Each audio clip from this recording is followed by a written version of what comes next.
Every woman who has dealt with a controlling mother-in-law knows this feeling, the subtle manipulation, the power games, the constant pressure to surrender control. But Clara's future mother-in-law didn't stop at criticism. She cancelled the wedding venue behind Clara's back and expected her to crawl back begging. Instead, Clara smiled, adapted in 90 minutes, and unleashed a revenge so cold the entire family would regret underestimating her. Welcome to Twisted Vows. We have a story today about a family who set a perfect trap, only to have it snapshot on them. If you have a relative that thrives on drama, comment your age and subscribe so you don't miss how I made the evening news. Now sit back and enjoy a little tale of revenge. My name is Olivia Hayes. I'm 34 and I showed up to my own wedding to find it being set for a complete stranger. 2 hours before the ceremony, I stood in my gown in a Boston garden, watching someone else's wedding take shape. My future mother-in-law had cancelled my booking a week ago, without a word to me. She stole my $60,000 deposit and moved our wedding to the Vance Grand Hotel, a venue I had specifically rejected. She was counting on me to have a complete and total meltdown. She figured I would just give up and accept it. But I produce massive music festivals for a living, so I moved my entire wedding in just 1 hour. What I did next brought her family's hotel empire crumbling down. Welcome back to Twisted Vows. If you've ever dealt with a nightmare in law, post your age and where you're from. And please subscribe. Now, get this. 1 p.m. on a cold gray Saturday in October. The wind coming off the harbor was brutal. It caught the hem of my dress as I stepped out of the limo.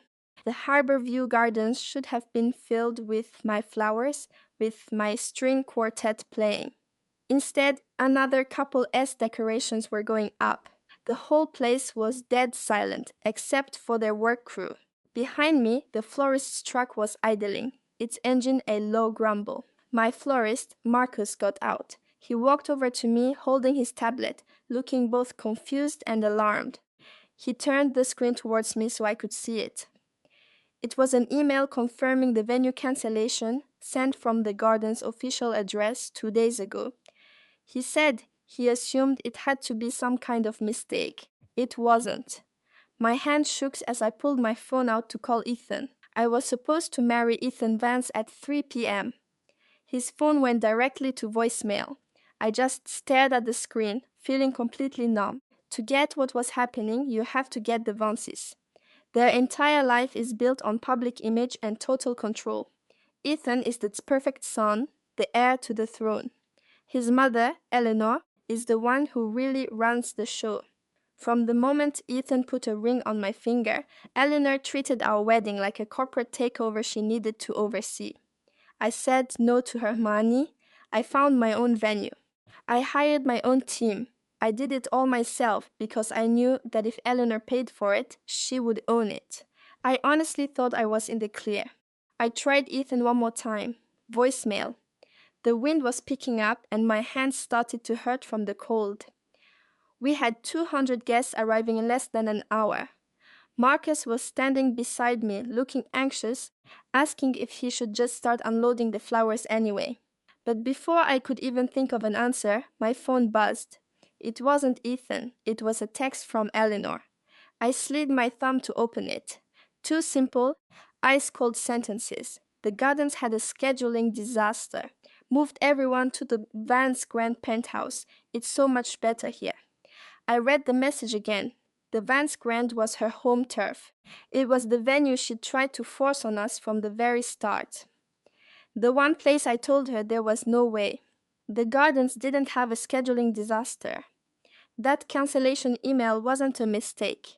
Eleanor had intentionally sunk my wedding, kicking me out of my chosen venue and dragging it all back into her control. She was betting that with guests arriving and the clock ticking down, I'd have no option but to surrender, show up at her hotel, and play the part. I looked from my phone to the other bride's floral arrangements. There was absolutely no way I was going to the Vance Grand. That message wasn't an update. It was the final shot in a long, cold war for power. The Vance Grand wasn't just any hotel. It was Eleanor's crown jewel, the same place she offered me the night we announced our engagement. She had pushed a thick, glossy brochure for the Vance Grand across the dinner table before she even offered congratulations. I told her no. I wanted a venue that felt like us. The Vance Grand meant Eleanor would dictate the menu.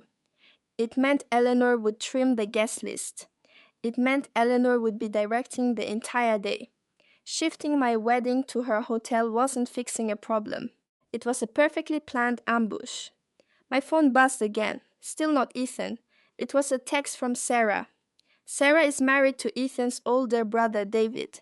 She's a brilliant investigative reporter. She's also a woman who has spent 5 years learning how to survive inside the Vance's world of quiet, suffocating pressure. Sarah handles that family like she's breaking a huge story. She doesn't argue. She watches. She gathers evidence. She works from the inside. Her message was short. I'm in the penthouse. Eleanor arranged this. There's a custom marble dance floor with your initials on it. Do not come here. A custom marble dance floor.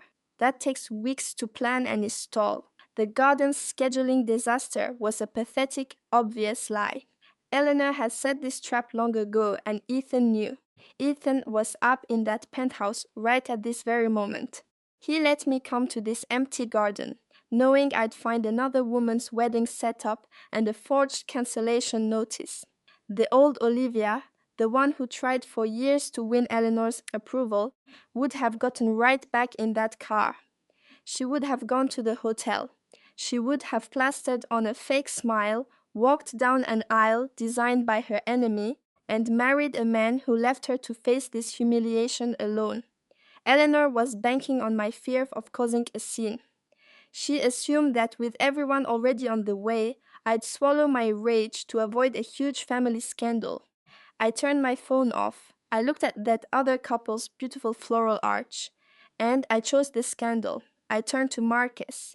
He was still by his truck, tablet in his hand, just waiting for an order. Marcus ran a floral design company he built from scratch, starting with a stall at a farmer's market. He hated the entitled old money vibe of families like the Vances. He'd met Eleanor just once at our first design meeting. She had dismissed his entire portfolio as charming, which was a clear insult. He never forgot it. Marcus, I said, is your contract tied to that hotel? He glanced at the fake email. Then his eyes met mine.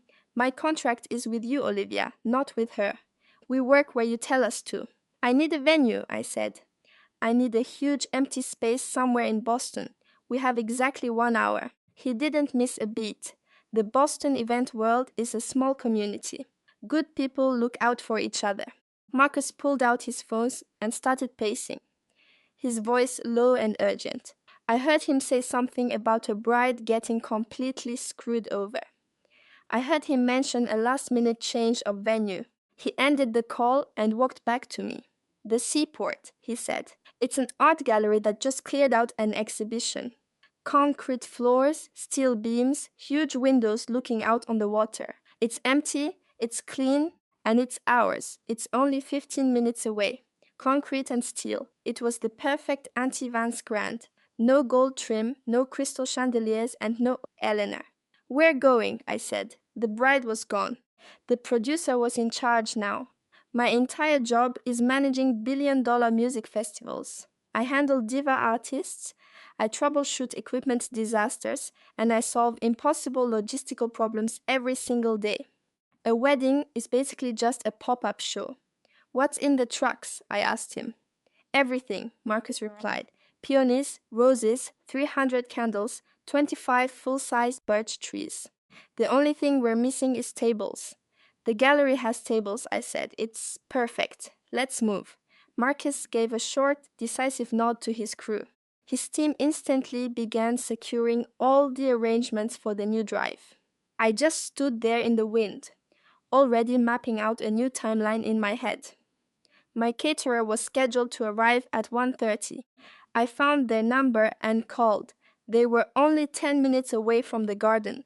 I told them to reroute their trucks to the art gallery in the Seaport. They didn't even ask why. Professionals just want a clear plan. Next up was my officiant. Judge Peterson was a retired judge and a mentor of mine. I called him while he was driving into the city. I gave him the new address. "Are you okay, Olivia?" he asked, his voice calm and reassuring. "I'm perfect," I said. "Just a little change in management." He gave a soft chuckle. He said he would meet me there in 30 minutes. The final call I made was a text back to Sarah. "New plan. Seaport Gallery. Tell absolutely no one." Her reply was immediate. "I'll run interference. Keep me posted. Burn it all to the ground." Sarah was now my secret agent on the inside. She would handle the Vances while I built an entirely new wedding across town. I glanced down at my wedding gown. It was delicate lace, designed for a garden wedding. It was not made for a concrete warehouse floor. I reached down. I was done playing the role of the perfect bride. I grabbed the heavy train with one hand and walked toward my own car. I slammed the car into drive, twisting the wheel so hard the tires screamed on the pavement. Hot air blasted from the vents, thawing my numb fingers. I didn't look back. In the rearview mirror, the pristine sign for the Heritage Grand vanished, and with it the entire lie. 15 minutes to the West Loop. The silence in the car was deafening, but my brain was a war room. New venue? Locked in. The caterer? Already on the move. Officiant? Rerouted. But the real chaos was just beginning. It was 1:20 p.m. 250 people, my friends and family, were heading to the wrong location, to an ambush. Any second now, their phones would start ringing. A few would call Julien, and he would steer them right into his mother's trap at the country club. I had to get to them first. I had to turn every single car around before they drove straight into that disaster. A group text would ignite a wildfire of gossip. Calling each one individually was impossible. I was out of time. I needed a single clean strike. It was time to sort my real family from Eleanor's curated audience. I floored it onto the expressway. The solution was sitting right there on the passenger seat. All I had to do was press send. I pulled the car onto the shoulder, the engine humming in the crisp November air. The dashboard clock glowed. 1:25. In my line of work, you learn that time is the only asset you can't recover. And I was burning it. 200 guests were cruising through the suburbs, anticipating a formal, stuffy wedding. But when they arrived to find locked gates, the confusion would be biblical. That confusion would become a tidal wave of phone calls, all routed directly to Eleanor Vance at the Heritage Grand. I grabbed my phone. I remember laughing when a planner quoted me $5,000 for data entry. So I just built a wedding app myself. A simple interface to manage RSVPs, meal selections, and hotel blocks. Over dinner once, Eleanor sneered, "That felt like we were planning a corporate retreat, not a wedding." She loved her ridiculously expensive gold leaf invitations. But that was the beautiful part. She thought my app was so beneath her, she never once asked about its full capabilities. It wasn't just a guest list. It was my command center, and I was the only one who had the admin password. I opened the dashboard. 212 names lit up the screen. When your entire project is compromised, the first step is to isolate the problem. I pulled up the guest list and applied a filter. Straight to the Vances. My thumb moved with cold precision. Unchecked. Eleanor. Unchecked. Her two sisters, whose life advice was just a series of backhanded insults. Unchecked Julian. Unchecked his brother Liam. I kept his cousin Sophie checked. She'd be my eyes and ears inside their camp. In less than 60 seconds, I purged the notification list of every Vance loyalist. Only my people remained. My cousins from Denver, who openly despised Eleanor, were still on the list. I opened the broadcast alert function. A blank text field pulsed. In a crisis, your emotions are a liability. Panic makes you slow. Clarity is what gets you through. I typed a short, direct message. Urgent venue change. The Heritage Grand is no longer available. Wedding and reception have been moved to the Sterling Foundry in the West Loop. Address linked. Drinks and food from 2 p.m. See you soon. I didn't mention the advances. I didn't make up some phony excuse. I just hit send. A row of green delivery confirmations lit up my screen. The app sent a push notification and a text message to 180 phones at once. Read receipts started flooding in. In moments, cars all over the Chicago area began turning around. Every GPS was recalculating a new route. My guests were clear of the blast zone. Eleanor had spent months setting up her little power play with paper RSVPs and social obligation. I had dismantled her entire strategy in seconds with a live data push. I put the car back in drive and merged into traffic. The Chicago skyline rose up ahead, all steel and gray. I used the car's voice command to call Marco. He answered on the first ring. I could hear the organized chaos in the background, the slam of truck doors, people shouting orders. "We're all packed up," Marco said, his voice tight with adrenaline. I heard the clink of glasses and the rumble of tires on asphalt. I could picture him perfectly, securing crates of champagne, as focused as I was. He wasn't going to let his amazing food become collateral damage in a family war. "Are the hot boxes secure?" I asked, my eyes on the road. "Strapped down and running on the generator," he confirmed. "My entire kitchen staff is in the van right behind me." And we left a copy of the cancelled contract taped to the front gate for the next person who shows up. "Perfect," I said. "I'm about 15 minutes out. What's your setup time?" "The foundry is a blank canvas," Marco said. "No breakdown needed. The manager left the loading bay doors unlocked. We can pull right in, get the table set, and be pouring Prosecco by the time your first people get there." I thanked him and hung up. The logistics were handled. Venue, food, guests all redirected. But as I took the exit for the West Loop, the weight of it all finally hit me. The tactical part was over. Now came the personal fallout. I turned down a cobblestone alley behind the building. This was a world away from the manicured lawns of the North Shore.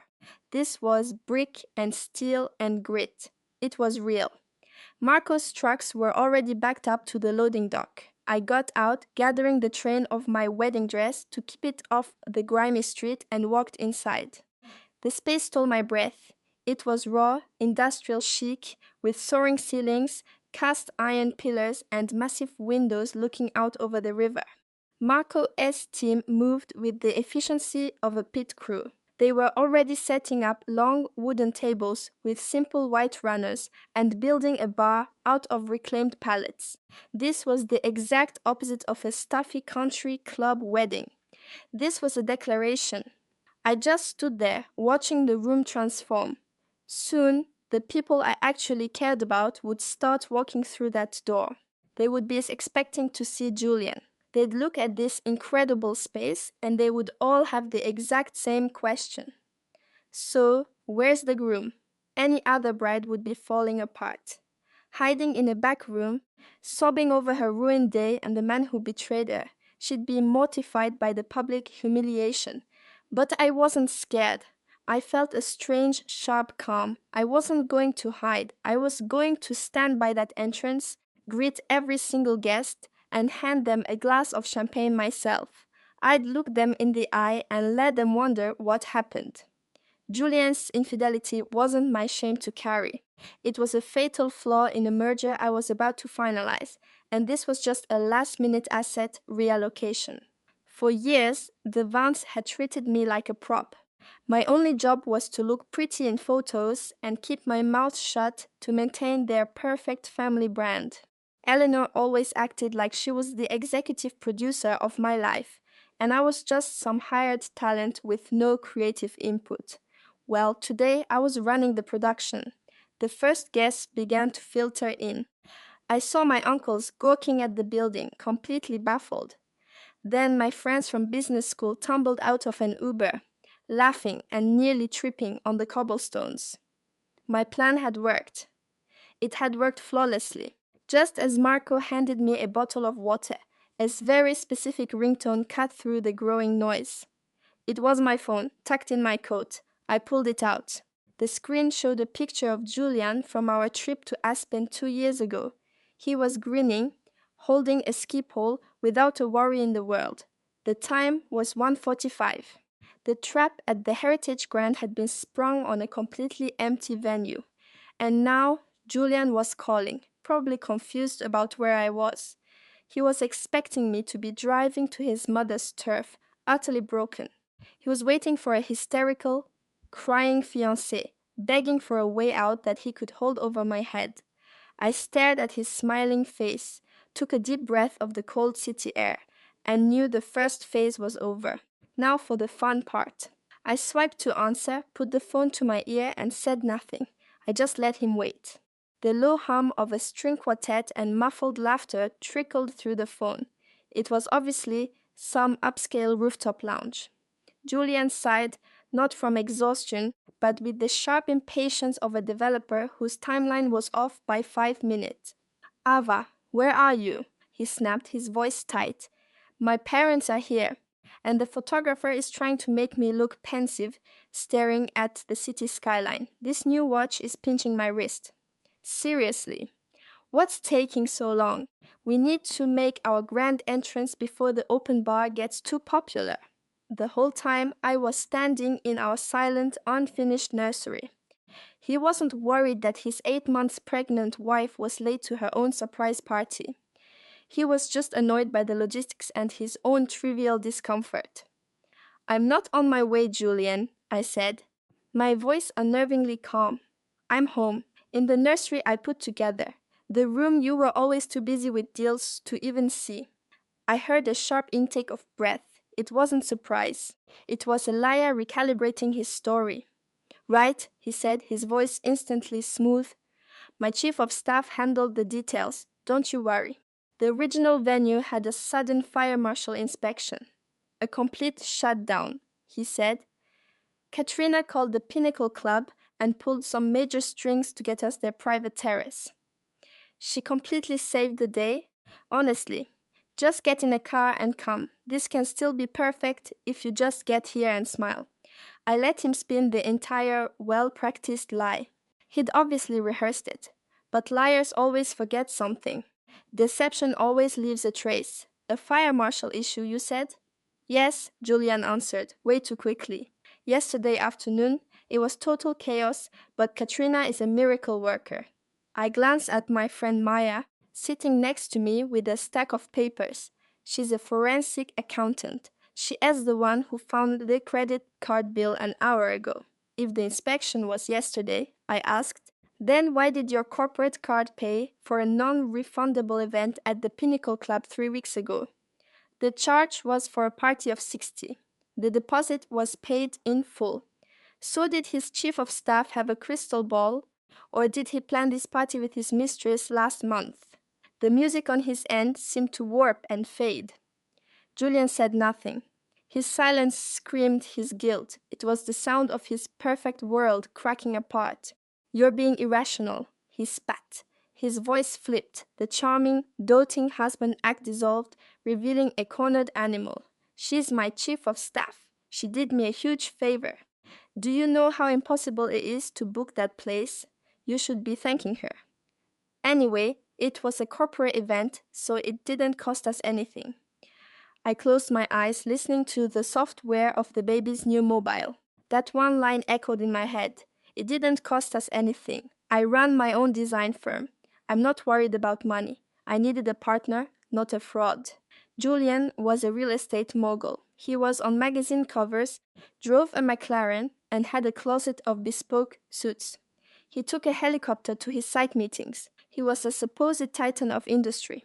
Why would it matter if it was a corporate event, Julian? I asked. The question cut right through his pathetic defense. I could practically hear his mind racing. Because a new baby is expensive, he stammered out. The nursery, we have to be financially responsible. It was a miserable lie. You don't lie about a baby shower unless you're hiding something much, much worse. And then the whole picture clicked into place. The last few months flashed through my mind. Julian angling his phone away from me at dinner. The hushed, angry calls he would take on the terrace. The way his laptop screen would instantly go blank if I walked into his home office. He always said it was just sensitive zoning negotiations for a new high-rise. You weren't negotiating anything, I said, my voice quiet but firm. You were having an affair. What are you even talking about? He shouted, his voice cracking under the strain. That investor retreat in Aspen, I said. You've been seeing Katrina for nearly a year. You said it was just a weekend conference, a networking thing. But the hotel booked a king suite with a view, and your investors were never even there. Julian's silence was his confession. I saw the entire sordid picture clearly. He was living two separate lives. He couldn't tell his parents, because to them he was the golden son with the perfect pregnant wife. Admitting he was a cheater was out of the question, so he needed a cover. This party was never for me or our baby. It was for her. He planned a party for his mistress, and I was meant to be the oblivious fool. So you planned this whole thing with her and sent out invitations to our friends and family with my name on them. You got to have a public celebration with your mistress, while I played the part of the glowing, clueless wife. You used our child, I said, the words feeling like acid. You watched me go through morning sickness and exhaustion and excitement for this baby. You let me believe this was all for us. It was all just to make her a normal part of your life. Ava, wait, Julian begged, his tone shifting from anger to pure panic. It's not what you think. I was going to tell you. Besides, the view up here is breathtaking.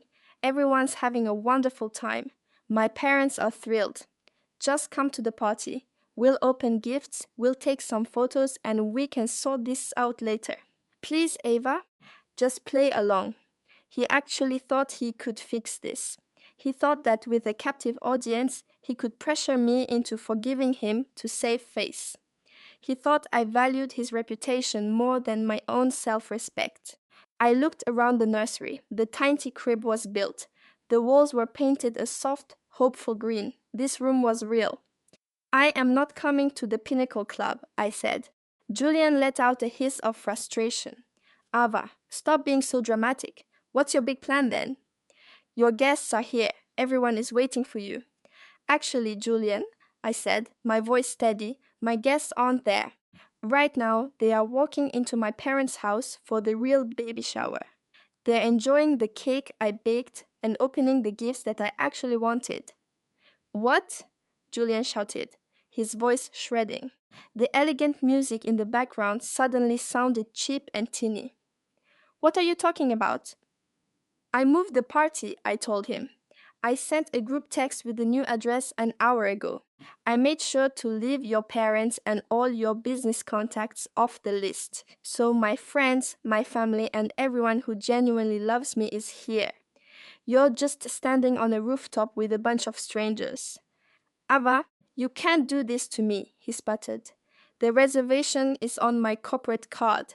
There's a $50,000 minimum spend.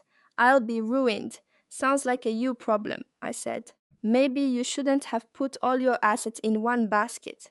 I pulled the phone from my ear, his tiny, frantic voice still squeaking. Then I hit end, and the screen went black. I stood in the quiet nursery for a beat, letting it all sink in. The crushing weight I'd carried for months was just gone. I was to a crazy hormonal pregnant wife. I was free. I had just removed a tumor from my life. Our marriage was finished. I smoothed the front of my dress, turned, and went downstairs to join my real party. Maya filled me in on the details from the Pinnacle Club later. As an accountant, she has a savage appreciation for watching a fraudulent enterprise collapse in real time. She gave me the play-by-play. At 7:30, the terrace looked spectacular. Julian was in a new Tom Ford suit that cost more than my first car. He was at the bar, swelling a whiskey and practicing a speech on his phone. Maya's source at the venue saw him feeding his business partners the fake story about the fire marshal and how his amazing chief of staff saved the day. The tables were drowning in expensive flowers. Waiters served blue and pink martinis. A DJ played ambient house music, and a battalion of servers stood by with trays of appetizers, waiting for a guest of honor who was never coming. The terrace was a monument to new money, all chrome and glass overlooking the city lights. The party was supposed to kick off at 7. By 7:15, Julian was expecting my parents and our inner circle, all ready to toast his amazing generosity. He probably thought they'd be clapping him on the back, but the private elevator remained stubbornly shut. The hostess stood alone at her podium. At 7:25, Julian checked his watch and adjusted his tie. He told one of his partners I was probably just running on pregnant time. He just stood near the entrance, looking utterly pathetic in his $1,000 suit, his phone lighting up with unanswered texts. A string quartet started playing, but the cheerful music just sounded empty, echoing off vacant chairs and perfectly set tables. Some of Julian's relatives, who'd missed my group text, were completely lost. His great aunt from out of state had to pull over and call his cousin for directions. The cousin didn't bother explaining. She just screenshotted my text with the new address and sent it back with a simple reply. "We're here. The real party is at this pin." My aunts immediately got back in their car. They had always found Eleanor to be an insufferable snob and were thrilled to be going to a real party instead of one of her stuffy social events. 3 o'clock came and went. The grand ballroom was still a ghost town.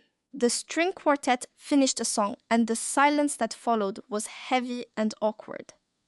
By 3:15, an elaborate ice sculpture of two swans had begun to melt onto the linen tablecloth. The banquet manager kept shooting anxious glances at his staff, who stood around wondering if they should start serving hors d'oeuvre to no one. Eleanor's perfect icy composure was starting to crack. She ordered Julian to call his uncles. He tried 2 of them. Both calls went directly to voicemail. Julian finally told his mother what I had said to him on our last call.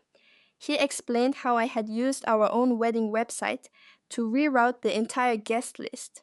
Eleanor just laughed a sharp, brittle sound. She said I was bluffing. She insisted my family didn't have the influence to book a premium Chicago venue on a Saturday afternoon. She pictured me weeping in some hotel lobby, certain my guests would eventually find their way to her country club.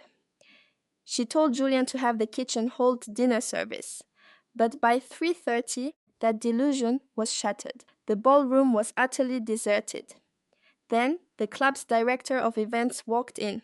The man's name was Mr. Davies. He wore a crisp suit, carried a leather folio, and his expression was thunderous. Places like the Crestwood Club don't run on favors. They run on tight, legally binding agreements. Mr. Davies marched right up to Catherine.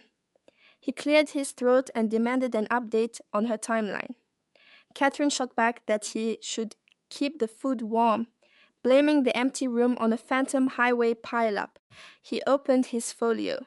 He explained the kitchen could hold the hors d'oeuvre for another 15 minutes, but the final bill was already printed. In that single instant, Catherine's entire power play crumbled around her. When she'd booked the grand ballroom just 2 days ago, she'd pulled every string. She had to get it last minute. She used her family's legacy membership to shove another event aside and claim the best room. She signed a contract in a hurry. That contract had a viciously strict food and beverage minimum. The Crestwood Club required a guaranteed $75,000 for catering services. That policy was set in stone. If 200 guests showed up, the bill was 75 grand. If 3 people were standing in the cavernous hall, the bill was still 75 grand. Catherine stared at the document. All the color drained from her face as she started to argue, her voice getting dangerously high. She tried to argue it was an emergency, that the club should waive the invoice as a professional courtesy. Mr. Davies offered a thin, cold smile and simply tapped his finger on her signature. He reminded her the chef had already sourced and prepared 200 portions of prime rib and seared scallops. The club had 25 servers on the clock, all of them earning overtime. The bill was non-negotiable. It would be charged to her member account by 5 p.m. sharp. Leo heard every single word from the bar. His own secret, catastrophic business debts had pushed him to steal my $50,000 wedding deposit. He thought he was so brilliant that he'd finally fixed his financial ruin. Now he was just standing there, watching his mother get hit with a $75,000 bill for a wedding with no guests. Stealing my money hadn't solved his problems at all. It just set the Croft family's fortune on fire. The $50,000 he took from me wouldn't even cover the club's invoice. The math was sickening. My retaliation wasn't just about humiliating his mother. It was about causing a complete financial catastrophe for their whole family. Catherine waved the manager away with a shaky hand and turned on Leo. Her elegant, high society mask was completely gone. She finally understood I wasn't sobbing in a hotel room. I was hosting a fully funded party on the other side of town, and I was making her look like a complete idiot in front of her society friends and the entire club staff. She grabbed her pashmina wrap. She ordered Leo to get the car. Their brilliant plan was to flee the empty ballroom, race down to the arts district, and physically drag me back. They honestly thought they could just show up and bully me into returning with them. My friend Maya watched them storm out of the room. She calmly took a final sip of her Prosecco, set the glass on a passing tray, and followed them at a leisurely pace.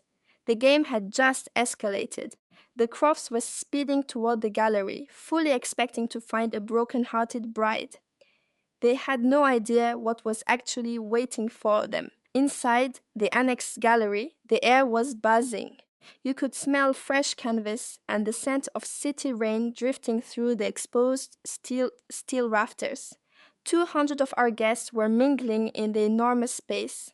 There were no seating charts, no stuffy rules, just whitewashed brick, polished concrete floors, and stunning modern paintings. It was the absolute opposite of the sterile, perfect world Catherine had tried to build. My last-minute digital invitation swap had worked flawlessly. Every person who truly mattered to me was here. I saw my own family walk in, their formal wear looking incredible against the raw, industrial chic of the gallery. They came through the giant, weathered steel doors looking shell-shocked, probably expecting to find a complete disaster. Instead, they walked into a masterclass on how to perform a miracle. My friend Ben and his pop-up catering crew were godsends. In less than an hour, they had built a full-service bar out of salvaged wood. Servers weaved through the guests with trays of champagne. You could smell the incredible aroma of truffle risotto and pan-seared salmon drifting from the temporary kitchen. Ben had saved the entire menu. I stood right by the entrance, making sure to greet every single person who walked in.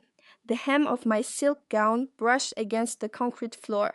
I wasn't hiding in some side room. I hadn't cried a single tear. For a half hour, I welcomed my friends and family. They would hug me, but their eyes were darting around the room, looking for a groom who simply wasn't there. When anyone asked about Leo, I'd just smile and point toward the bar. I told them to grab a glass of something and that I would explain everything very soon. Leo's cousins from out of state were right in the thick of it. The same ones. Catherine always seated at the worst table, complaining they were too loud and unrefined. Tonight, they were first in line at the bar. They were leaning against a massive abstract canvas, sipping Chardonnay, and watching it all play out with knowing smirks. They knew their Aunt Catherine, and they knew her specific brand of chaos. They could smell a family war brewing. By 4:30, the gallery was humming with energy. The last of my guests had arrived. Everyone was accounted for. It was time to tell them what happened. I caught the eye of the DJ, who was set up on an industrial metal mezzanine. He nodded, faded the music, and handed me a wireless microphone. I took a steadying breath and walked to the center of the gallery. The lively conversation died down into a thick, expectant silence. 200 pairs of eyes were fixed on me. The quiet in that big room felt electric. "Thank you all for being so flexible," I began, my voice even and strong. I used the same commanding tone from my toughest boardroom negotiations. "I know you're all wondering why we're in an art gallery instead of the Grand Hotel, and I'm sure you're also wondering why I am standing up here by myself." A few people exchanged nervous glances. Leo's brothers moved a little closer, their eyes locked on me. 3 days ago, I said, my mother-in-law canceled our reservation at the hotel. She never told me. She lied to the hotel management, inventing some story about a burst pipe flooding the ballroom. She then had my $50,000 deposit rerouted and tried to move our entire wedding to her private country club. She did this to take over an event that she didn't pay for, assuming I'd rather give in to her demands than face public humiliation. A wave of shocked gasps went through the older relatives. The idea of sabotaging a wedding was unthinkable. To hear it described so calmly, without any tears, was even more shocking. "Leo knew," I said, letting those 2 words hang in the silent room. "He knew on Tuesday. And he still let me get into a car and drive to a hotel with chained gates this afternoon. He let all of you fly in from all over the country to a venue with a cancelled contract. He did this because his architecture firm is silently going bankrupt, a little detail he never got around to telling me. He needed my stolen deposit to try and cover his own massive hidden debts. He saw our marriage as a financial rescue plan, not a partnership." The silence in the gallery was absolute as the depth of the betrayal sunk in. I looked out at my friends who had traveled so far. "I don't build my life on lies," I said plainly. "I don't make excuses for cowards, and I absolutely refuse to marry a man who is a puppet for his own mother. For all those reasons, the wedding is cancelled." I paused, letting that final word land. "But," I added, pointing to the food stations, "the meal is already paid for, the bar is wide open, and we have this amazing space for the whole night. So please, eat, drink, and have a wonderful time. Think of this as a party celebrating me dodging a massive, expensive bullet. Thanks for coming." I set the mic down. For a solid 3 seconds, nobody moved a muscle. Then David, our head bartender, made his play. He wasn't just listening, he had his phone out, aimed right at me. He'd recorded my entire speech, every single word. David was in a private group, the San Francisco Restaurant Alliance. It was a secret network of chefs, sommeliers, and food bloggers who tracked nightmare clients and con artists. Marco, its founder, had a special hatred for the city's old money charity scene. He hated people who'd treated service staff like they were invisible. My speech wasn't just for my partners, it was proof. Marco was already typing a post, getting the video ready for the entire network. By morning, Camilla Croft would be blacklisted from the entire San Francisco food scene. No reputable chef would ever work for her again. The silence in the gallery finally broke into a thunderous ovation. My head sommelier raised his champagne glass with a sharp, joyful whistle. My new investors jumped to the feet cheering, the applause bouncing off the gallery's polished concrete floors and stark white walls. This wasn't polite clapping, it was the sound of a total victory. My friends from culinary school swarmed me, pulling me into a massive group hug. My father, a tough old chef himself, slapped my back, his face a mixture of pure shock and incredible pride. The suffocating tension that had filled the room just moments before was gone, replaced by the charge of a flawless launch. The DJ spun a cool jazz record. A deep bass line vibrated through the floor as waiters appeared with trays of my signature canapés. The official launch party for my catering company had begun. But it felt less like a party. and more like a declaration of independence. I walked toward the bar, the adrenaline from my speech finally starting to fade. I put the microphone down, accepting a glass of champagne. I took a long, calming breath. The launch was a success. My dream was real. I did it. But that triumphant feeling didn't last long. The fallout was already here. The cool atmosphere was destroyed when the heavy gallery doors flew open, smashing against the wall with a crack that silenced the room. A cold gust of Bay Area fog swept inside, sending cocktail napkins dancing across the floor. The chatter near the entrance stopped cold. A wave of silence rolled through the party as the DJ smartly faded the music out. More than 200 pairs of eyes snapped toward the doorway. Julian Croft was standing there. His expensive suit was perfect, but his face was slick with sweat and stark terror. His mother, Camilla, was right beside him, pulling a cashmere shawl tighter against the chill. Her eyes scanned the room, absorbing the size of the audience she had clearly wanted to avoid.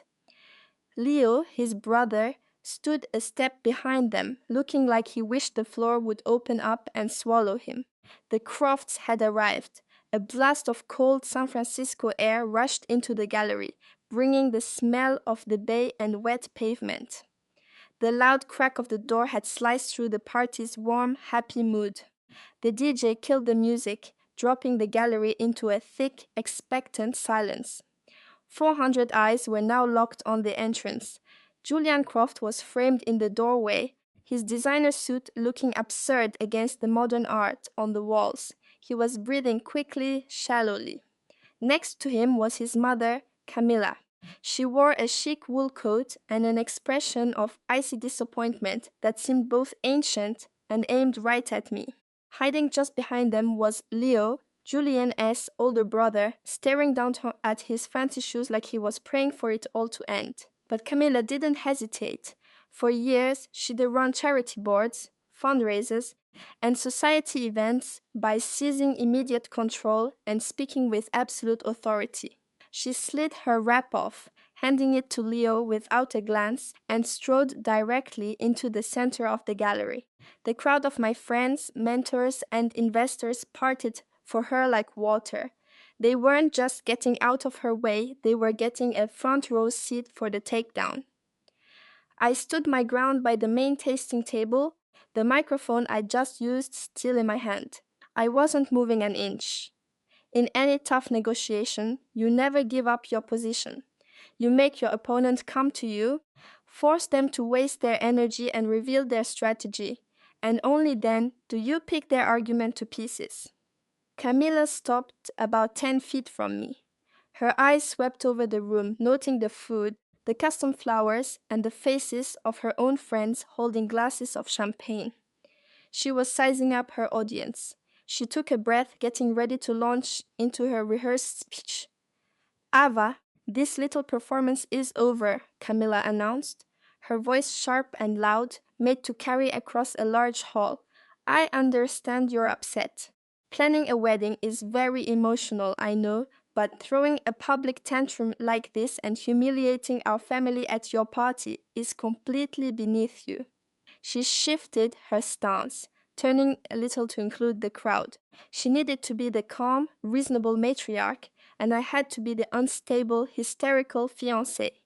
Oak Creek Farms had a major E. coli outbreak, Camilla declared, putting a hand to her chest in a show of deep concern. The health department was about to shut them down. I spent all morning working miracles to get us a last-minute deal with Sterling Catering. I used my own name to save this wedding. I worked to get you a beautiful and, more importantly, a safe reception. And this is how you thank me. Ava decides to act like a spoiled brat and destroy everything. She turned back to me, her chin lifted high. I have to admit, it was a masterful performance. It had drama, a heroic savior, and a clear villain. In a different room, surrounded by her own crowd, it might have actually worked. But Camilla made one huge mistake. This was not her crowd. I tapped the microphone. My voice was completely steady.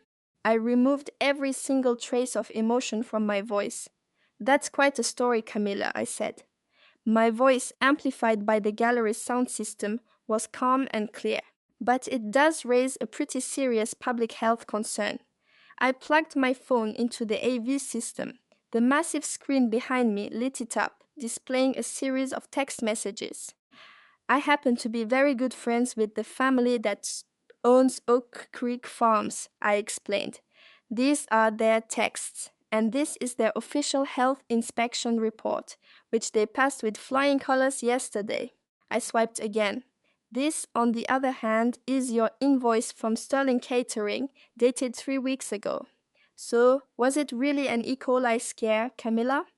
Or did you just get a better kickback for your charity ball? The silence that followed was heavy and total.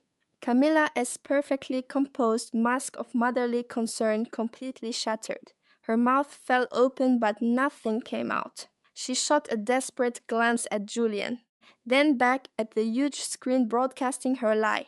A quiet, angry murmur began to spread through the room. A loud gasp came from a group of my investors near the bar. You can't build a business on deception. And you can't run a con on someone who has the receipts on a giant screen for everyone to see. Leo lunged forward, trying to get between me and his mother. His face was red and blotchy with anger as he pointed a trembling finger at me. All his life, Leo had made the messes that Camilla cleaned up. He clearly thought she could fix this mess too. Turn that off, Leo hissed, trying desperately to save the moment. Stop trying to humiliate my mother. She was protecting you. You're twisting a simple health issue into some bizarre conspiracy because you always have to be the victim. He was trying to gaslight me in a room of 200 people who knew my work. He was counting on my old pattern of giving in just to keep the peace. He thought I would break. I didn't. I'm not the one humiliating your mother, Leo, I said into the mic. She's doing that all by herself, and you're not protecting her. You just needed my venue deposit to pay off your gambling debt. The whole room just exploded. It wasn't just a gasp. It was the loud, knowing laugh of people who make deals and can spot a fraud a mile away. One of my mentors, a famous San Francisco food critic, leaned in. Sounds like you made a bad bet, kid, he shouted. A wave of laughter and loud agreement washed over the room. My own father, a man who spent his entire life in kitchens, just folded his arms over his chest. Go on back to your country club, he yelled. We make honest livings here. The heckling was instant and brutal. It completely shattered Camilla's authority. She looked around the gallery, finally understanding that her social status meant absolutely nothing in this room. Her social standing and her name on the charity boards couldn't protect her from the simple truth, spoken in a room full of witnesses. She'd swept into my life like a conquering queen and was now just a common fraud exposed in front of her entire social circle. Leo took a slow step back toward the doors, his eyes glued to the floor. He just wanted to vanish. He was just like every other craftsman, utterly useless when things got real. His brothers spun around, glaring at their own family friends in the crowd. His hands were clenched into tight fists. He looked like a cornered animal, ready to start a fight he'd already lost. Catherine opened her mouth to object, to demand, to pull rank the way she always did. But for once, no words came out. Across the gallery, the crowd of guests seemed to shift and part on its own. A clear path opened up right down the center of the room. A woman named Isabella Croft walked forward. She wore a sharp, tailored pantsuit, her heels clicking decisively on the concrete floor. Her face was pure litigation. She didn't look at her cousin, Leo's brother. She didn't even acknowledge Leo himself. She walked directly to me, holding a tablet, its bright screen a glowing rectangle in the gallery's low light. Isabella stopped right next to me. She turned to her mother-in-law, Eleanor. Eleanor's eyes fixed on the tablet, and for the first time I saw real fear on her face. The public humiliation was total. The financial disaster was about to begin. My cousin Zoe stood with me on the stage. She wasn't acting like someone in a family fight. She looked like a federal prosecutor presenting her case. Her posture was rigid, her face impossible to read.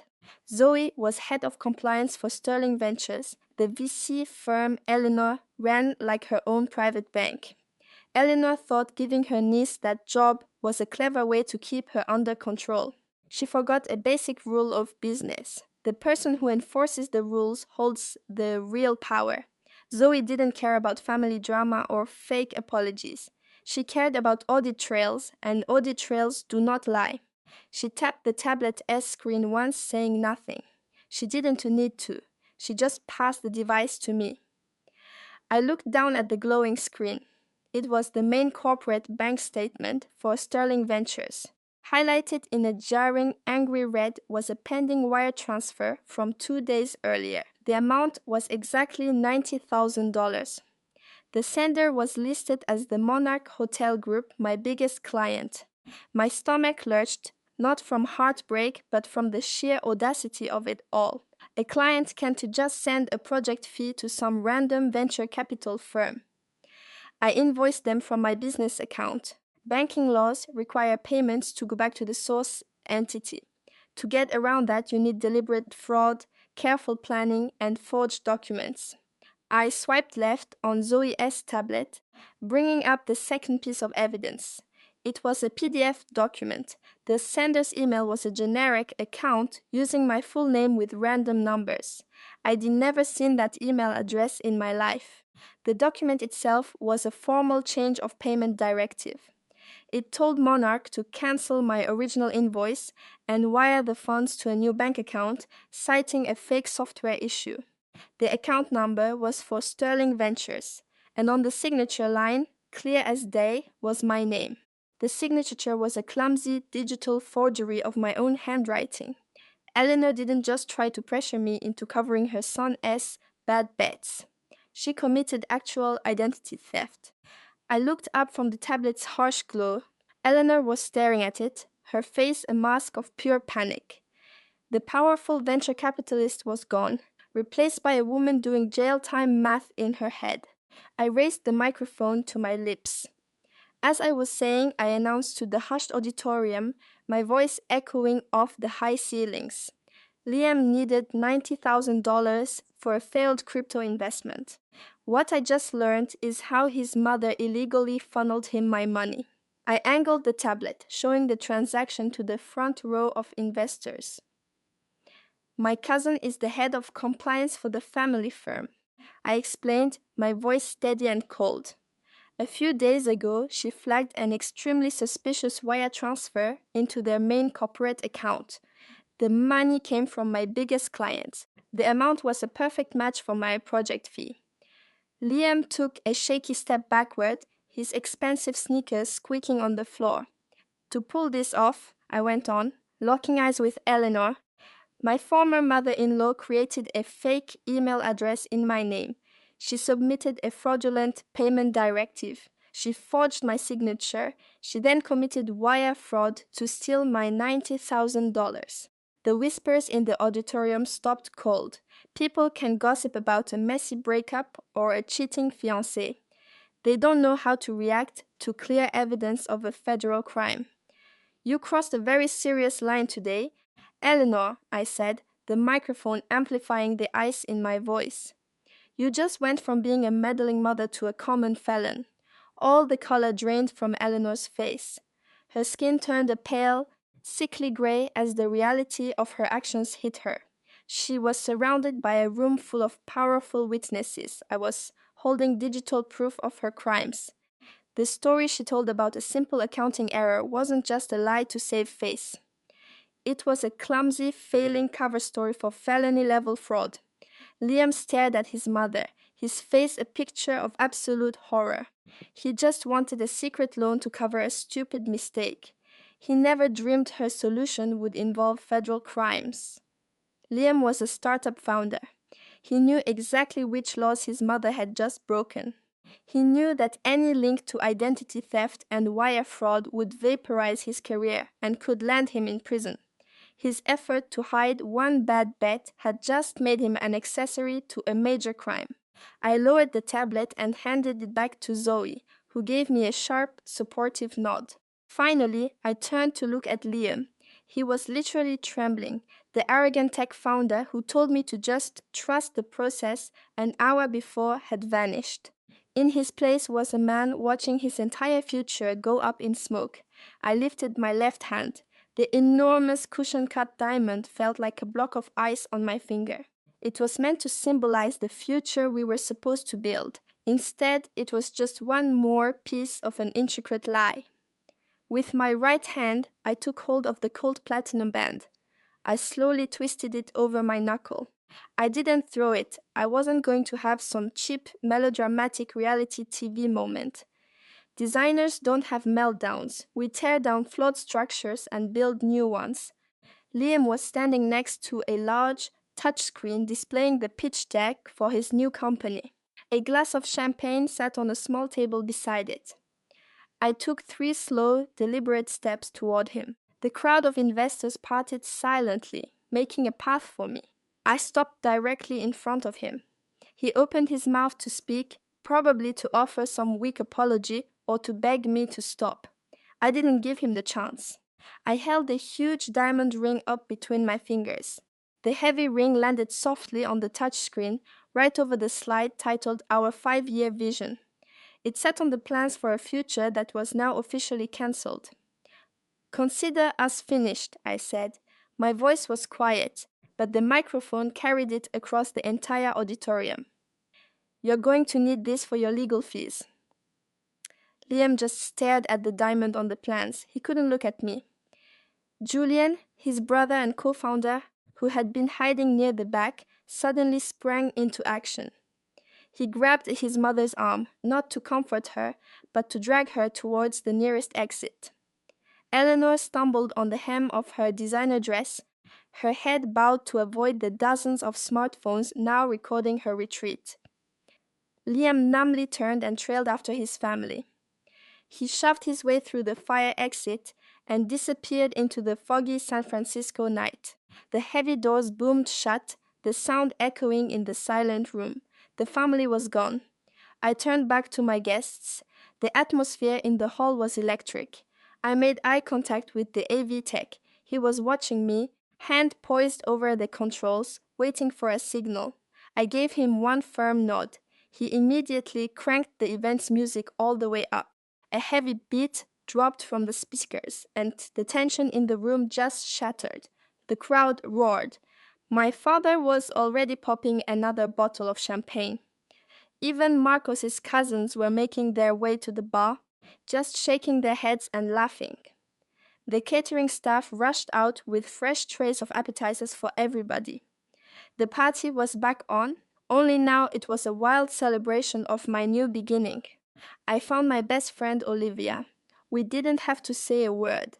We just grabbed 2 glasses of champagne, clinked them together, and watched the insane night unfold. Monday morning, a sharp wind blew in from the harbor.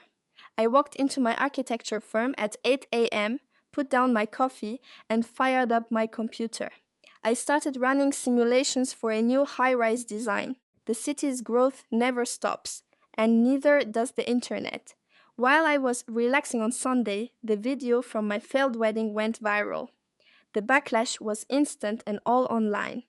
Our wedding videographer had sent the clip of my takedown to a private group for Boston event planners on Saturday night. It was supposed to be a warning about working with the Sterling family. But someone in that group knew exactly what they had. Viral gold. They screen recorded the video and put it on TikTok. By Monday, it had more than 10 million views. It was pretty obvious why the algorithm loved it. People enjoy a bit of drama, but they live for a perfectly executed public humiliation. The clip showed me, a bride in a designer dress in a beautiful art gallery, calmly exposing my powerful rich mother-in-law with documented evidence of bank fraud. No tears, no yelling, just cold, hard facts. The last few seconds of the video became an instant meme. Me placing a 5-carat diamond on the blueprints for a life we'd never have. telling my ex he would need it for his legal fees. The consequences hit the Sterling family before the stock market even opened. Catherine Sterling's entire life was built on her perfect reputation. She thought her old Boston family name and her Beacon Hill address made her untouchable. She woke up Monday morning to discover that credibility can be destroyed overnight. Once the story hit the local news sites, her closest friends just ghosted her. The city's upper crust does not forgive public embarrassment, especially when it involves financial scandal. The same people who had complimented her at a fundraiser last week were now sending her calls to voicemail. She was quietly asked to resign from the museum's board of directors. Her carefully built image as a Soho art expert was now a cheap headline, and the public shame was only the beginning. The financial damage landed an hour later. At 9 a.m., the museum's event coordinator charged her corporate credit card $75,000. She called immediately, trying to claim the charity gala was a total disaster and had been cancelled. But the director was firm, telling her that family drama does not void a contract. Caterers had already purchased food for 300 people. The staff was paid. The museum was collecting its fee. That was it. Catherine was losing cash fast, and her social standing was in ruins. While she was battling the museum, Julian was discovering the real cost of his own terrible choices.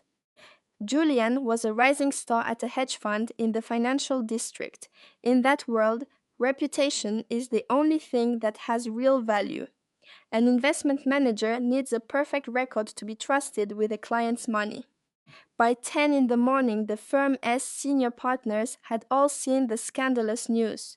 It was all over Wall Street's private messaging groups. This wasn't just some messy family argument. It laid out the forgery and financial fraud involved in a $50,000 transfer. Worse, it proved Julian used that money to hide losses in his own failing portfolio. Julian was summoned to a meeting before he'd even finished his morning coffee. A firm simply can't have a partner who is publicly accused of forging his own wife's signature. The liability was just off the charts. They suspended him immediately, pending a formal investigation, and deactivated his security pass. His entire career was just evaporating, all because of the lies he told to try and save it. As they spiraled, I prepared my next step. For 4 years, I had put up with Catherine's snide comments and Julian's casual ego. I stayed only because I was gathering proof, waiting for the right moment to leave without a brutal legal battle. The Sterling family's public implosion was that perfect opportunity. With Catherine fighting the museum and Julian out of a job, no one was paying attention to me. They were too busy dealing with a raging inferno to see the single match I was about to light. On Monday afternoon, I made my move. I didn't pack a single bag. I just opened my laptop. I used their public humiliation as the perfect smokescreen to get out of their lives. I didn't stick around for final screaming match. I just closed the door on that whole mess, leaving Ethan to deal with his family's train wreck alone. Around 3 p.m., my phone started buzzing off the hook. It was Ethan. I let every call go to voicemail. He tried 4 times in under an hour. The messages transcribed on my screen, so I could read his desperate words without hearing his voice. His tone unraveled with each new text, showing me the real-time implosion of a man who'd lost control. The first message was pure denial. He told me to release a statement saying it was a private family issue, accusing me of torching his career over a small disagreement. The second message was a pathetic negotiation. He offered to give back $50,000 if I'd just call him back and talk to his business partners. He needed me to be his excuse. By the fourth message, all that smug confidence was gone. I could feel his voice shaking through the text. He was begging me to help him undo the damage. He swore he didn't know his mother was going to forge my signature. He claimed he just wanted to pay back his investors and buy our dream home in the city to start over. He was a liar. He knew exactly what he was doing when he let me find that fraudulent loan application. He knew it when he whined about his $1,000 watch, while our entire savings account was empty. I just sat there at my desk, stared at his last message, and felt absolutely nothing. You feel sorry for people who have bad luck. Ethan was just a casualty of his own terrible decisions. He bet our money, he bet our future together, and he lost everything. Now he expected me to fix it. I deleted the entire message thread. Then I started a new email. His motherfucker's disgrace was just noise. Ethan's suspension from his firm was a direct result of his own fraud. I didn't cause any of this. Their secrets were just finally coming out. But that stolen $250,000 was a direct assault on me and our baby. It was my turn to get what I was owed. I typed his mother's email into the address bar, then Ethan's right below it. I copied my lawyer on the message. I attached the bank records showing the fraudulent wire transfer. I attached the scanned document with my forged signature. The proof was undeniable. The public had already judged them, but the final bill was coming from me. I didn't call some big dramatic meeting. Those conference room showdowns are just for the movies, not real life. When you're holding a royal flush, you don't need a confrontation, you just state the terms of the surrender. I sat down and opened a blank email. I put Eleanor's name in the to-line, followed by Ethan's. In the CC field, I added my attorney, Miss Davis, a specialist in financial fraud. Then I clicked the paperclip icon and added 3 separate files. The first file was the official bank statement. My friend in forensics got it for me, showing a $250,000 transfer into the Prescott Gallery's business account. The second was the forged loan document, showing my signature perfectly copied. The third was a recent financial statement from the gallery that my friend also acquired, proving it was completely insolvent, the clear motive for the crime. The email itself was short. No exclamation points. No long, wounded paragraphs about my broken trust. I just laid out the cold, hard facts. I wrote that on the morning of Monday, April 5th, Eleanor Prescott committed identity theft and federal bank fraud by stealing money from our joint savings. I explained that Ethan Prescott was a direct accomplice, using those stolen funds to illegally cover his mother's business debts. I gave them one choice. They could wire the full $250,000 back into my personal account by 5 p.m. that afternoon, or my lawyer would forward the entire file to the United States Attorney's Office and immediately file a civil lawsuit for damages. I didn't even sign off with regards. I just typed my name. I put the cursor over the send button and I clicked. It was done. It was out of my control now. I spent the afternoon reviewing genetic sequencing data for a new project. The quiet hum of the lab felt a universe away from the hurricane I knew was ripping through their world. I could see it perfectly Eleanor in her ridiculous mansion in Sea Cliff, staring at her screen, her high society friends suddenly not taking her calls. I saw Ethan in his empty studio, suspended from his job, watching his last escape route vanish. The clock on my computer ticked past 4, then 4:30. The afternoon sun cast long shadows across my notes. I wasn't nervous. I wasn't refreshing my bank app every 2 seconds. A well-designed experiment just needs time. You make the demand and you just wait for the other side to buckle. At 4:45, my phone buzzed against the lab bench. I glanced down. The screen showed a new alert from my banking app. A wire transfer had just been processed. The confirmation message was a beautiful, satisfying green. The amount was $250,000. The sender was listed as Prescott Galleries.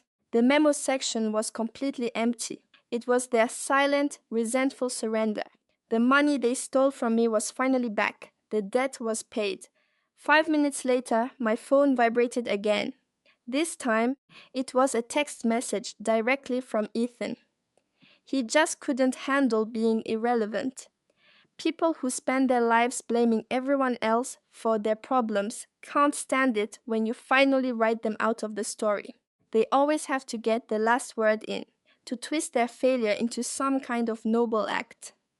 I opened the message. It was one single sentence. I was just trying to protect our future. I read it again. The classic defense of every weak man. For Ethan, protecting the future meant putting his mother's pride before my security. It meant stealing our baby's nest egg so he could avoid one difficult conversation. Peace in his family was just the absence of his mother's hysterics. It was a fragile ceasefire, and I was the one who paid for it with my money and my peace of mind. I tapped the reply button. I didn't write a novel. I didn't list all the ways he'd let me down as a husband and a partner. I just wrote the one sentence that would demolish his last pathetic excuse. You weren't protecting our future, Ethan. You were just postponing your past. I hit send. I watched the status flip to read. Then I tapped the icon next to his name. I scrolled all the way down to the bottom of his contact card. I selected the option to block his number. A pop-up asked if I was sure, warning me all future messages would be blocked. I tapped confirm. Just like that, Ethan was erased from my life. I did the same thing for his mother, Eleanor, and then for his sister, Chloe. I cut every last cord. The war was finally over. Time is a strange thing, it eventually makes everything clear. When you finally cut toxic people out of your world, the silence feels wrong at first. You're always waiting for the next emergency. But then, slowly, that quiet starts to feel like freedom. 6 months passed. The miserable San Francisco winter finally gave way to a bright, warm afternoon in May. The fog over the bay was gone, and the whole city felt like it was finally breathing again. I was in my office 40 floors above Seattle, watching the morning light hit Puget Sound. The city below was quiet, still waking up. My desk was organized, my 3 monitors alive with cybersecurity data. A cold mug of black coffee sat next to my keyboard. I had just stopped a massive data breach, a hostile attack the tech journals called a surgical defense. My success was built on cold logic, on seeing the weak points that everyone else missed. A calendar alert popped up on my screen. A reminder for the Maritime Association's annual awards dinner tonight.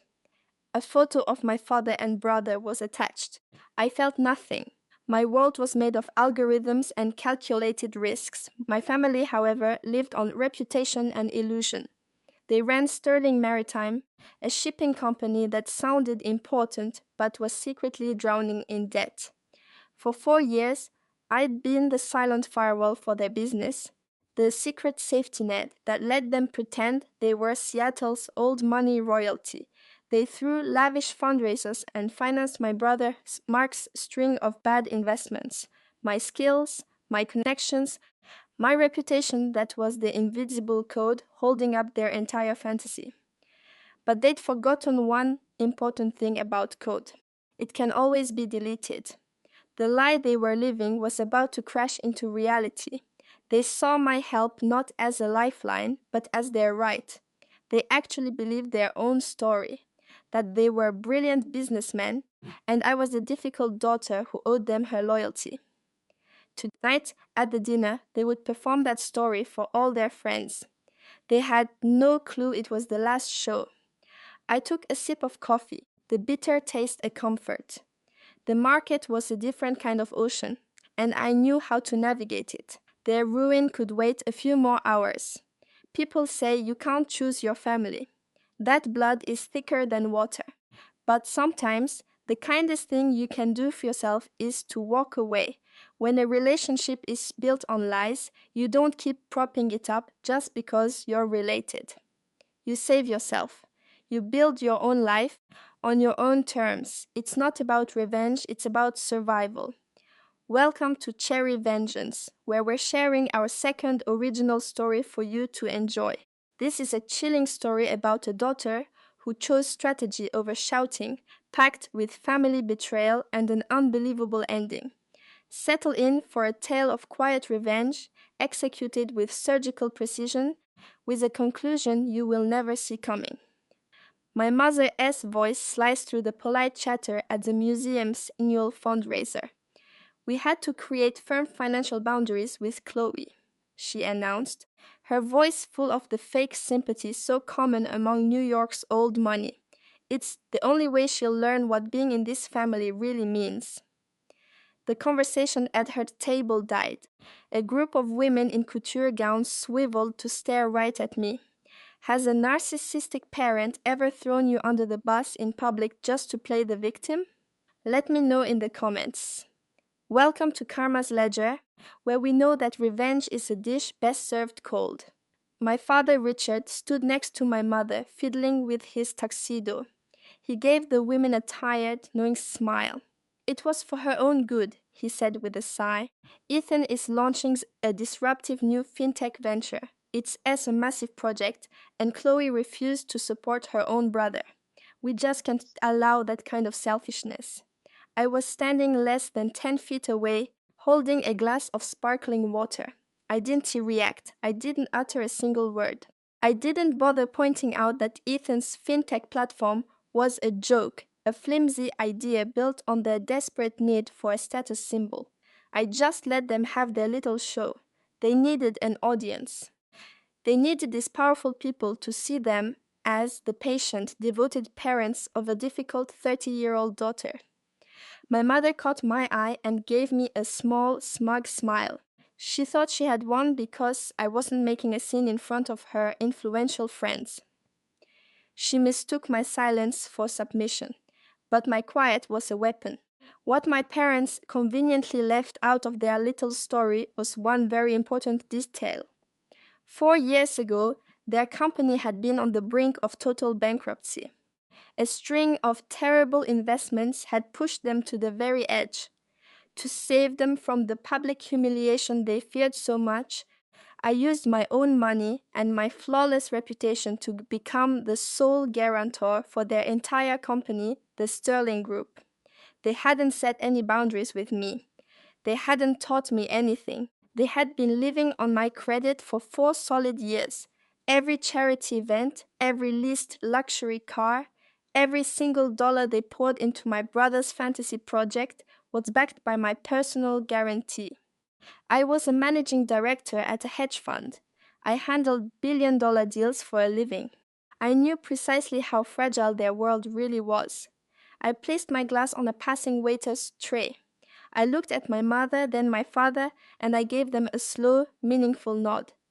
I hope you two have a lovely evening, I said, my voice clear and calm. Then I turned around and walked out of the fundraiser, leaving them to enjoy their moment in the spotlight. I crossed the massive, echoing lobby to the coat check. My heels clicked against the polished marble floor. I got my handbag, took out my phone, and unlocked it. I didn't need to yell. I just needed access to my bank's corporate client portal. I pulled up the main account summary. The Sterling Group was right there, showing a debt-to-asset ratio that was truly spectacular. I tapped through the security settings and found the guarantor page right away. I didn't even pause. I started the process to remove myself from their multi-million-dollar corporate line of credit. The screen asked for final confirmation. Just like that, their huge financial liability was no longer my problem. They wanted to talk about cutting me off? Fine. I was about to teach them exactly what it feels like to have your lifeline cut. My office, 50 stories over Midtown Manhattan, was my sanctuary at dawn. I loved the quiet. No distractions, no analysts needing advice, just the quiet hum of the servers and the first light breaking over the East River. I sat in my chair as the trading monitors came to life, and I poured my first coffee of the morning. I felt nothing about what I did last night. In the world of high-stakes finance, emotion is a liability. It makes you careless. My entire career was built on cold, hard precision. I opened the master account for the Sterling Legacy Trust. My parents adored that name. It sounded like old New York money, something powerful and permanent. But the numbers told the real truth. It was nothing but an empty name. And for the last 4 years, my personal wealth was the only thing making it real. When I first agreed to be their guarantor, they sold it to me as a simple technicality. My father promised it was a temporary measure. He called it just a signature to get a quick 6-month bridge loan. I knew he was lying even then. That loan wasn't a bridge, it was a ventilator. But I signed because I was 26, and I still thought I could win their approval by saving them. I was so wrong. All I got in return was their resentment. You see, when someone depends on you for their very survival, they often start to hate you for it. Your success becomes a constant reminder of their failure. So they rewrote history. They told everyone they had cut me off, making me the bad guy while using my money to fund their lifestyle. They leased my brother Ethan a brand new luxury sedan through the company, calling it a business car. They hosted lavish parties at the museum, calling them networking events. Every single one of those extravagant purchases was a fraudulent charge on a credit line that I was personally guaranteeing. I clicked through to the online guarantor contract. My name, my private details, and my perfect credit score were all right there on the screen, the foundation propping up their mountain of lies. They actually started to believe their own story that they had cast me out. My father spent his life twisting the facts to fit his narrative. When Ethan barely graduated from college, my parents bought him a downtown loft to foster his creative genius. When I became a managing director, they said I didn't take enough risks. Ethan was the visionary, I was just the numbers person. But visionaries don't pay the mortgage. Numbers people do. I moved the cursor over the revoke guarantee button. There wasn't a moment of doubt, no final pang of family duty. I just clicked.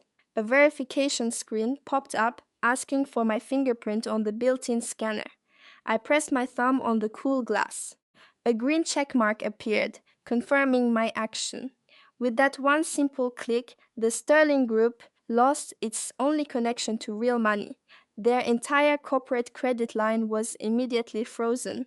The full balance of their loan was now due on demand. Their life support had just been turned off. I spent the next 3 hours analyzing data and executing trades. At 10:15 on the dot, my direct line began to buzz. It wasn't a client. The caller ID showed Julian Reed. Julian was my family's financial advisor, a man so anxious he always sounded like he was about to have a panic attack. I answered on the second ring. "Good morning, Julian," I said, my voice perfectly calm. "Chloe?" He practically choked out, as if he'd just sprinted up a dozen flights of stairs. "I am so sorry to call you at work, but there's a critical alert on the Sterling holding account. You have to call the bank immediately and give them a security override." I kept my gaze fixed on the market data on my screen. "What kind of alert are we talking about?" "A complete asset freeze," he stammered, his voice trembling with sheer terror. 2 massive payments were just rejected. One was a $50,000 deposit for your father's new real estate deal. The other was the payment for Ethan's new sports car. The bank says the account's collateral is gone. They're declining every single transaction. Please, just tell them it's a computer glitch." I took a slow, deliberate sip of my coffee. "It's not a glitch, Julian. I removed my personal assets as collateral first thing this morning. That holding company is no longer my problem." There was a heavy, shocked silence on the other end of the phone. I could almost feel the panic radiating through the receiver. "Chloe," he finally whispered, his voice filled with absolute dread, "you can't do that. Without your portfolio backing that loan, the bank will finally see my father's real numbers. They'll reevaluate everything." "I know," I said, "that S, the whole point." David S.'s voice turned desperate, his usual calm completely shattered. "You don't get it. They have no liquid assets. They used the Miami condo as collateral for Leo S.'s last startup. which created 6 months ago. They're reliving on pure credit. If the bank calls their loan, they're ruined. The entire Prescott empire just evaporates. I listened, picturing his frantic pacing. My parents paid David a king-ass ransom to make their finances look like a work of art. But even the best painter needs paint. My brother Leo spent his entire life jumping from one big idea to the next. He launched a dozen disruptive tech ventures, AI-driven this, crypto that. Every last one of them burned through cash like a wildfire. And every time, my father quietly covered the losses from the family's main credit line. Dad never called Leo's screw-ups failures. He called it finding his vision. He funded Leo's lifestyle because admitting his golden boy was a fraud meant admitting his own legacy was a house of cards. While Leo was finding his vision, I was building a reputation in the world of vintage timepieces. I learned how to spot a fake, trace a history, and see the truth beneath a polished surface. My whole career was about what happens when the illusion finally breaks. David, I said, cutting him off, you work for my father, not for me. Your legal duty is to tell your client his credit has vanished. I suggest you call him and break the news. But he'll destroy my career, David stammered. Then you'll get to watch the collapse up close, I told him. Amelia, he begged, if this line of credit gets called, the bank will seize everything. The payroll for Leo S. Compties is going to bounce tomorrow. You have to put your name back on the guarantee, just for a little while. I don't have to do anything, I said. Our agreement was crystal clear. I could pull my collateral whenever I wanted. I signed the release this morning. The bank already processed it. It's over. But your family, he began. My family, I interrupted, made it perfectly clear in that magazine profile that I had nothing to do with their success. So I'm just giving them what they wanted. I am embracing the independence they were so proud to announce. Good luck, David. I hung up the phone. I didn't feel triumphant. I just adjusted my desk lamp and opened the next client file. The trap was laid. Now I just had to wait for the wolves to walk into it. The afternoon felt endless. I approved a few acquisitions and reviewed an auction catalog. I knew exactly how this would go down. David would call my father. My father would scream at David. Then Dad would try to log into his private wealth account, see the frozen balances, and a deep, cold fear would take hold. But he would never call me. His pride is an iron wall. He would never, ever ask me for help. He would send his attack dog. He would send the one person he thought could still bully me into falling back in line. At exactly 1:45, the heavy glass doors to my boutique slid open. I heard the angry, rapid clicks of Italian loafers on the polished marble floor before I even looked up. Leo. He stormed past the front desk, ignoring my assistant who tried to stop him. He marched through the main showroom, heading straight for my office in the back. He was wearing a ridiculously expensive suit that, ironically, was bought with my money. His face was blotchy and red with fury. He had the exact look of a spoiled child who'd been told no for the very first time in his life, and he was furious. He didn't knock. He shoved my office door open so hard that the frame rattled. He just stood there, breathing hard like a cornered animal, clutching a crumpled letter from the bank. Leo was a total wreck. A bank notice crushed in his fist. His tailored suit was rumpled and he was panting. He had just ripped through my quiet boutique like a Category 5 hurricane of entitlement. And standing right behind him was Isabella. She wore a simple, elegant maternity dress, her posture exuding a quiet grace. But I could see the tiny lines of stress around her eyes, the exhaustion of a woman whose full-time job is managing an overgrown toddler. I genuinely felt bad for Isabella. She was a brilliant architect with a major firm. She understood foundations and structure. She married Leo 3 years ago, thinking she was marrying into the powerful Prescott dynasty. My parents sold her a very convincing lie. They portrayed Leo as a misunderstood genius on the verge of a breakthrough. They threw lavish parties and spoke of the great Prescott legacy. Isabella believed it all, because why wouldn't she? The charming older couple pouring vintage wine had no reason to admit their entire world was balanced on their daughter's investment portfolio. Leo slammed his hand flat on my desk. "Fix this," he snarled. His voice bounced off the quiet walls, making my assistant look up from her desk outside. "Fix this entire disaster right now, Amelia." I didn't even bother looking up from my monitor. I just clicked the mouse, saving the client file I was working on. "There's nothing to fix, Leo." He leaned over my desk, shoving his phone in my face. The manager from Carbone just called me, screaming. He said, "You canceled the corporate card. My dinner with my new investors just got canceled. Do you know how that makes me look? Fix it. Now." "You're about to destroy Dad's entire company because you're throwing a fit." Isabella stepped forward. Her sharp, intelligent eyes searched my face, filled with genuine confusion.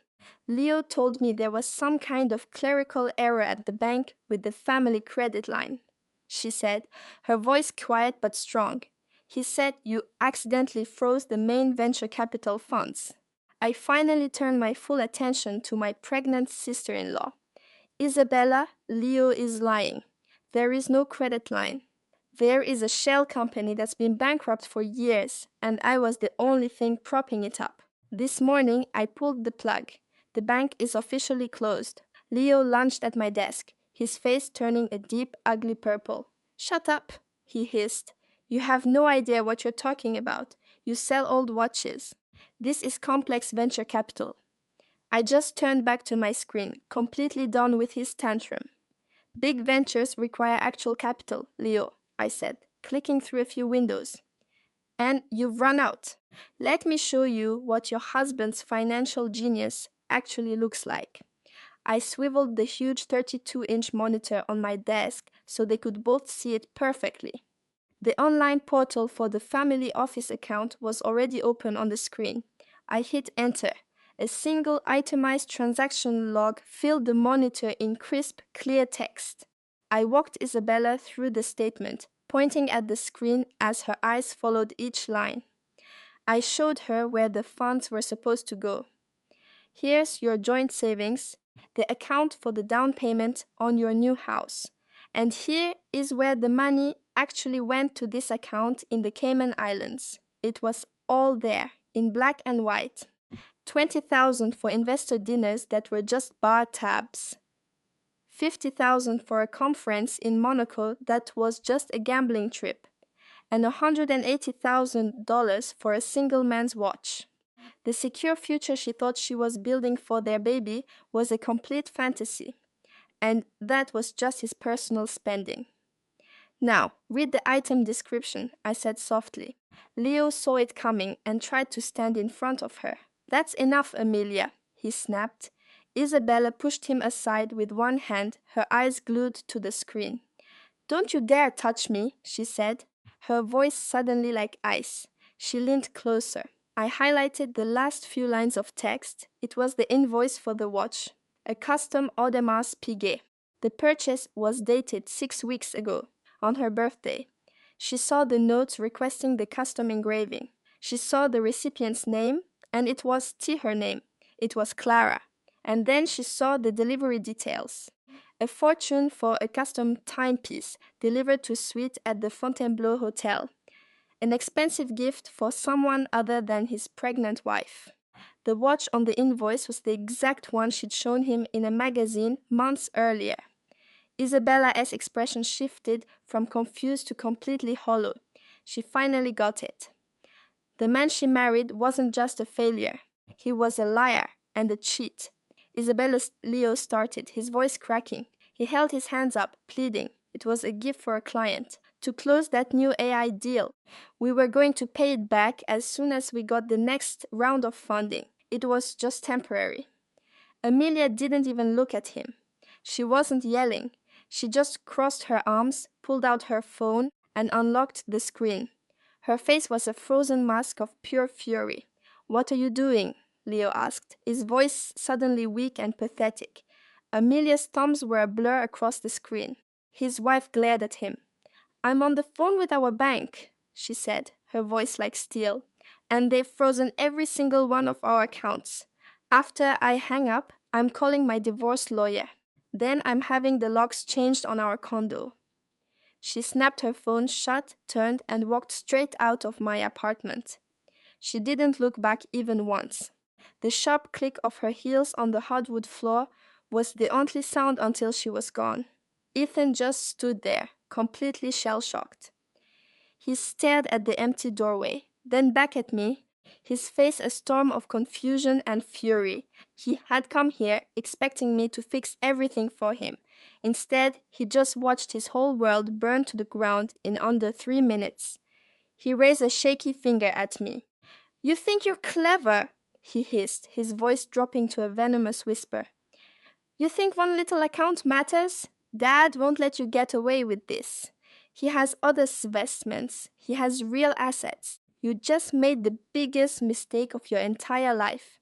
He spun on his heel and stormed out, chasing after a wife he had already lost for good. I just stood there in the silence of my apartment. I knew exactly which investments he meant, and I knew my father was about to walk into a trap far worse than a frozen bank account. 2 days passed after Leo S. breakdown at my apartment. The consequences were swift and silent. Chloe had served him with divorce papers, and my parents were suddenly faced with the fact that they were completely broke. I felt no satisfaction at all. I just went back to my job. It was Thursday morning, and I was in my firm's conference room, reviewing blueprints with my lead architect. My phone was face down on the polished wood table. At exactly 10:15 a.m., the screen lit up with a silent alert. I glanced at it, a small red notification icon. It was an automated message from the Charleston County Property System. I learned to be cautious with my family a long time ago. I had every single property deed in my name monitored by the county's digital alert system. Anytime a new filing, lien, or even a basic inquiry was logged against one, I got an immediate encrypted notification. I tapped the alert. A file number came up showing a new lien application was being filed. The property was a historic townhouse south of Broad Street. My heart rate stayed perfectly calm. I picked up my coffee and took a sip. I scanned the information while my architect talked about zoning regulations. That townhouse was a leftover from my parents' days of pretending to be wealthy. They bought it 20 years ago to impress their friends. They used to throw these elaborate catered parties and brag to everyone about their little getaway in historic Charleston. But they always seem to forget about the massive preservation fees and property taxes. 5 years back, the county sent a final notice for a tax sale. They were about to lose the whole thing at a public auction, so I stepped in and fixed their financial mess. I paid the entire overdue balance right out of my own savings. In return, I had my father sign a quitclaim deed, which transferred the property title completely to my name. I had it officially recorded and secured, and I've paid for all its upkeep ever since. My parents naturally have a special talent for rewriting the past. They still called it the family townhouse. They honestly seemed to think my name on the title was just some clever move to protect the asset from their long list of people they owed money to. They forgot that a recorded property deed isn't a family promise, it's a legally binding document. The notification on my phone showed that a new loan application was being rushed through. Someone was trying to borrow $250,000 against the townhouse's value. I checked the lender's name. It wasn't a bank. It was a hard money lender, the kind that advertises online. They give desperate people fast loans at terrible rates. They rarely check the paperwork unless their system flags something suspicious. My father was obviously in a panic. His son was a disaster. The family money was all gone, and his yacht club fees were late. Edward needed cash, and he needed it yesterday. So he found some loan shark on the internet, typed in the townhouse's address, and hit submit. The online portal showed an electronic signature on the loan agreement, my signature. He'd forged it, thinking this sketchy lender would just send the money before anyone noticed a thing. He thought the anonymity of the web would hide his crime. I set my coffee mug down on the table. The average daughter would have called her father, screaming. They would have threatened to sue and started a huge family war. But I knew better. Getting emotional is a terrible mistake in a financial conflict. I waited until my meeting was finished, excused myself, and walked back to my office. I locked the door and sat at my desk. The idea of calling my father didn't even enter my mind. I went directly to the lender's website and looked up their executive staff.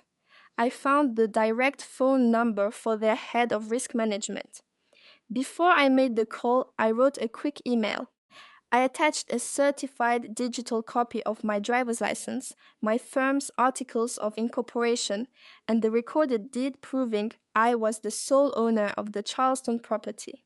I added a formal statement that I had not authorized any loan. Then I hit send. Then I dialed the number for their portfolio management office. A man answered, identifying himself as the chief risk officer. I introduced myself using my full name and my company's name. I own a commercial real estate firm in Charleston, I said, my voice totally calm. You are currently processing a loan application for $250,000 on a historic downtown property. The applicant used a forged electronic signature. I am the legal owner of that property, and I am officially reporting this as identity theft and attempted loan fraud. The officer on the other end of the line went silent. These private lenders operate in a legal gray area, but they are terrified of federal offenses. Loan fraud brings in the FBI. The man on the line cleared his throat, his casual tone disappearing. Ma'am, we'll freeze the application and send it to our fraud department. No, wait, I said. Don't just cancel it. If you do that, he'll just move on to another lender. I want you to flag the application for enhanced identity verification. Send an automated email explaining the digital signature couldn't be confirmed for a loan of this amount.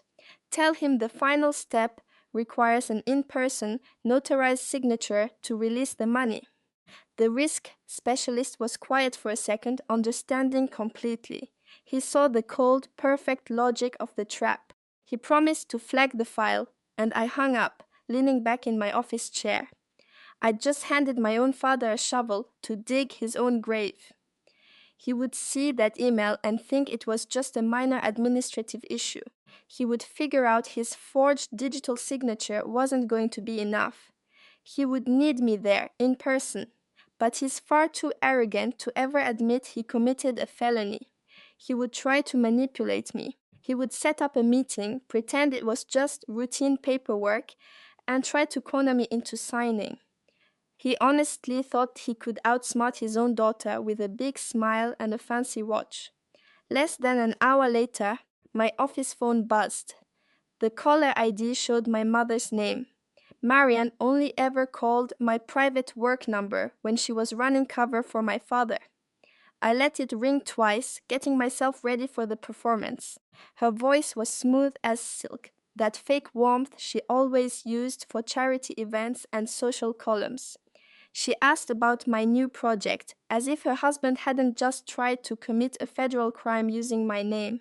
She suggested we clear up this awkward little mix-up over dinner at a very exclusive steakhouse. I knew it was an ambush. My husband never booked a Michelin star restaurant unless he was about to ask for something that would cost me far more than the meal. I went, of course. Knowing a trap is being set is the best reason to walk right into it. I got to the Onyx right on time. The air smelled of old money and saffron. The host led me past a glowing wall of vintage champagne to a secluded table overlooking the city. My husband, Marcus, was already there, dressed in his usual $1,000 blazer. But he wasn't alone. A woman in a skin-tight red dress sat with him, looking both triumphant and nervous. She wore a watch that I knew for a fact cost more than my car. She looked completely out of her depth, clutching her wine glass like a life raft. Marcus stood, giving me that practiced, charming smile. "Chloe, darling," he said, gesturing to the woman, "I'm so glad you're here. This is Isabella. She's a new VP of acquisitions, and she's been essential in structuring our family's new financial plan." I slipped into my chair, sizing her up. Isabella was no VP of acquisitions. She was the VP of sleeping with the boss. I'd heard the rumors for months. Marcus never hired the best people for his sensitive projects. He preferred hungry, ambitious types who were more loyal to his wallet than to any ethical code. Isabella had the unmistakable look of someone who would sign off on anything for a promotion and a shopping spree. A waiter appeared. Marcus ordered a bottle of champagne I knew we couldn't afford. I just asked for water with lemon. The moment the waiter left, Marcus launched his attack. He reached across the table, trying to take my hand. "Sweetheart, we need to get everything in order before the baby arrives," he said, his voice oozing fake sincerity. "I'm under so much stress at work. All couples have these planning sessions. We can't let a few legal papers get in the way of our family. We have to be a team. We just need your signature on a few documents to secure our future." I sat back, letting him play out his script. Marcus finally got to the point, his voice shifting to business mode. "The investors for the new app launch are getting nervous," he explained, avoiding my eyes. "The board needs to see our personal assets are protected before they'll release the next round of funding. It's just a simple post-nuptial agreement. Isabella is here to witness the signature." Marcus pulled a thick, leather-bound folder from his briefcase. He slid it across the polished oak table toward his colleague.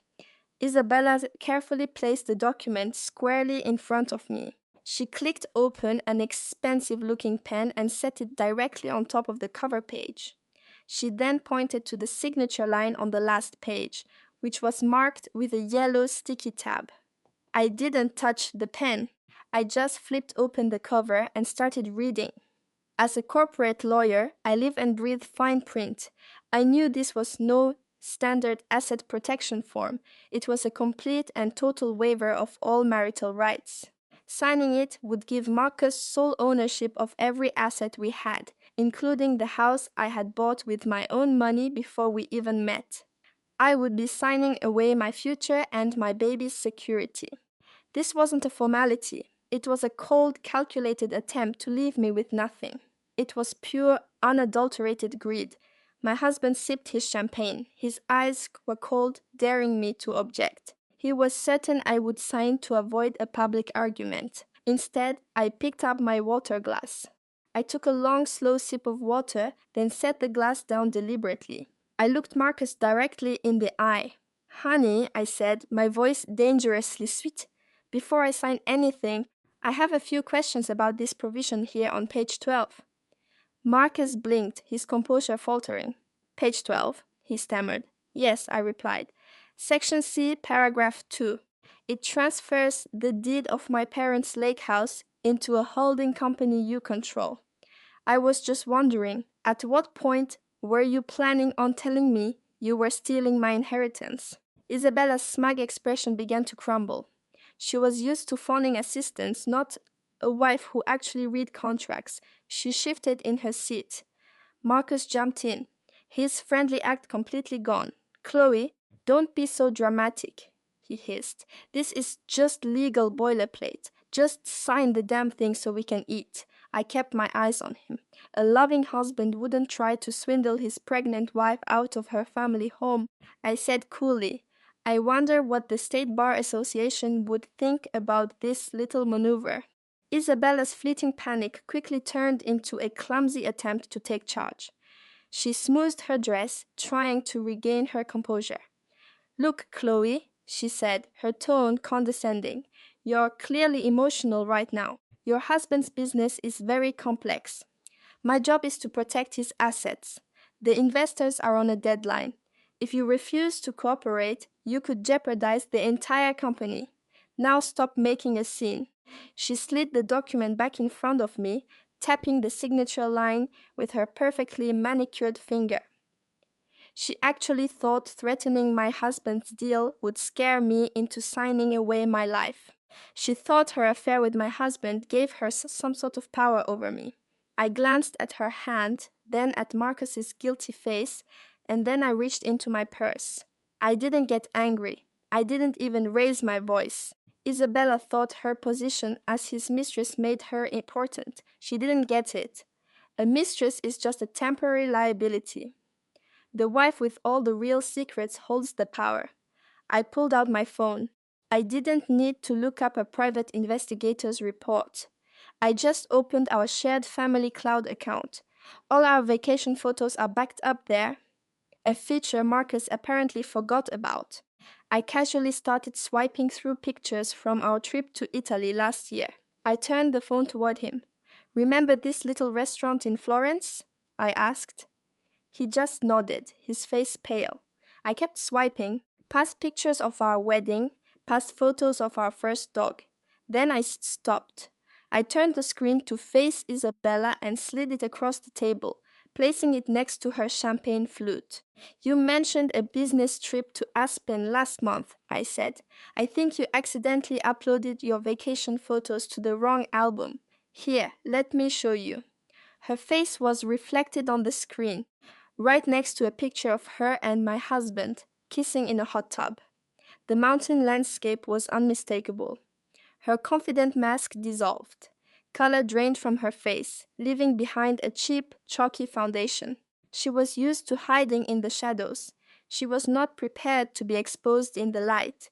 Her confidence was gone. She wasn't an executive now. She was just the other woman. She was now the star of a very public marital implosion. The legal document was forgotten. Her personal reputation was now on the line. I tapped my finger on the screen, right on Marcus's smiling face in the photo. The sound echoed in the sudden silence. "I am one click away from sending this to a divorce lawyer and a gossip columnist," I said softly. Isabella didn't even attempt a defense. She didn't look at Marcus for help or reassurance. Her only thought was escape. She grabbed her ridiculously expensive clutch bag from the table. She scrambled to her feet so fast that her chair screeched against the polished floor. Without a single word, she turned and all but ran toward the restaurant's exit. She nearly plowed into a waiter carrying a tray of desserts, but she didn't even look back. She just shoved her way through the door and vanished into the night. The unsigned postnuptial agreement was left on the table like a bad joke. Her frantic escape left a crater of awkward silence.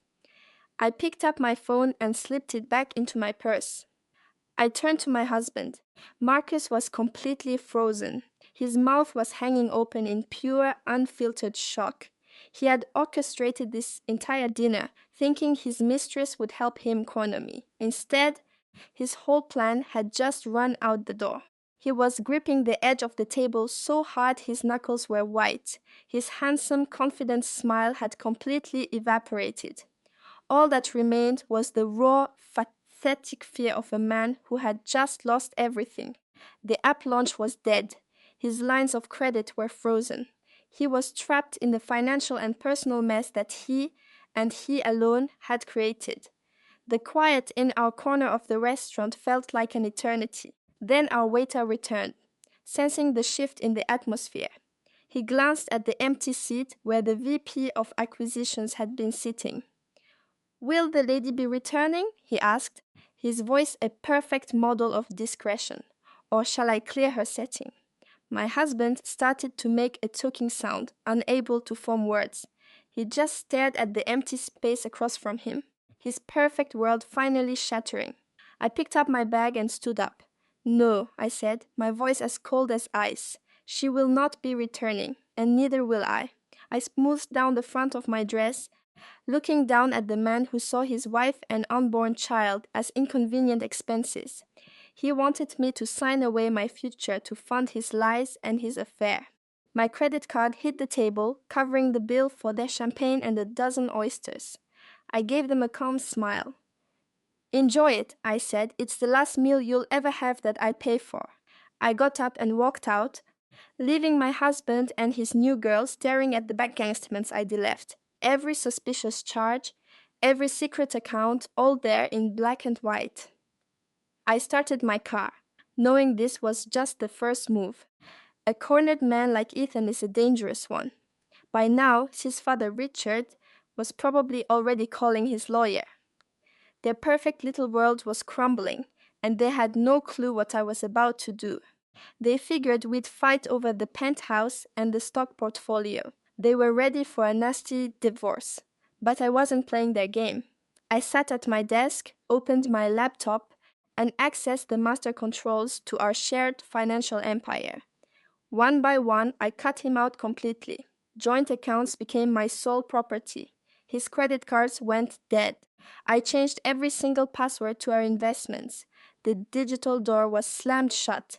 I sent a single word to my lawyer: go. All the loopholes were closed. His ego was about to hit a concrete wall. That power move at the restaurant was the last one he'd ever make. And now they were sending my brother to handle their mess. I sat in my dark living room, watching the wall of monitors. The cold glow cast long shadows across the floor. My father, a brilliant architect, taught me about structural integrity before he died. He always said, "Don't trust a lock, Clark, trust a camera. A lock can be picked, but a camera tells you exactly who someone is every time." At 10:32 p.m., the driveway sensor tripped.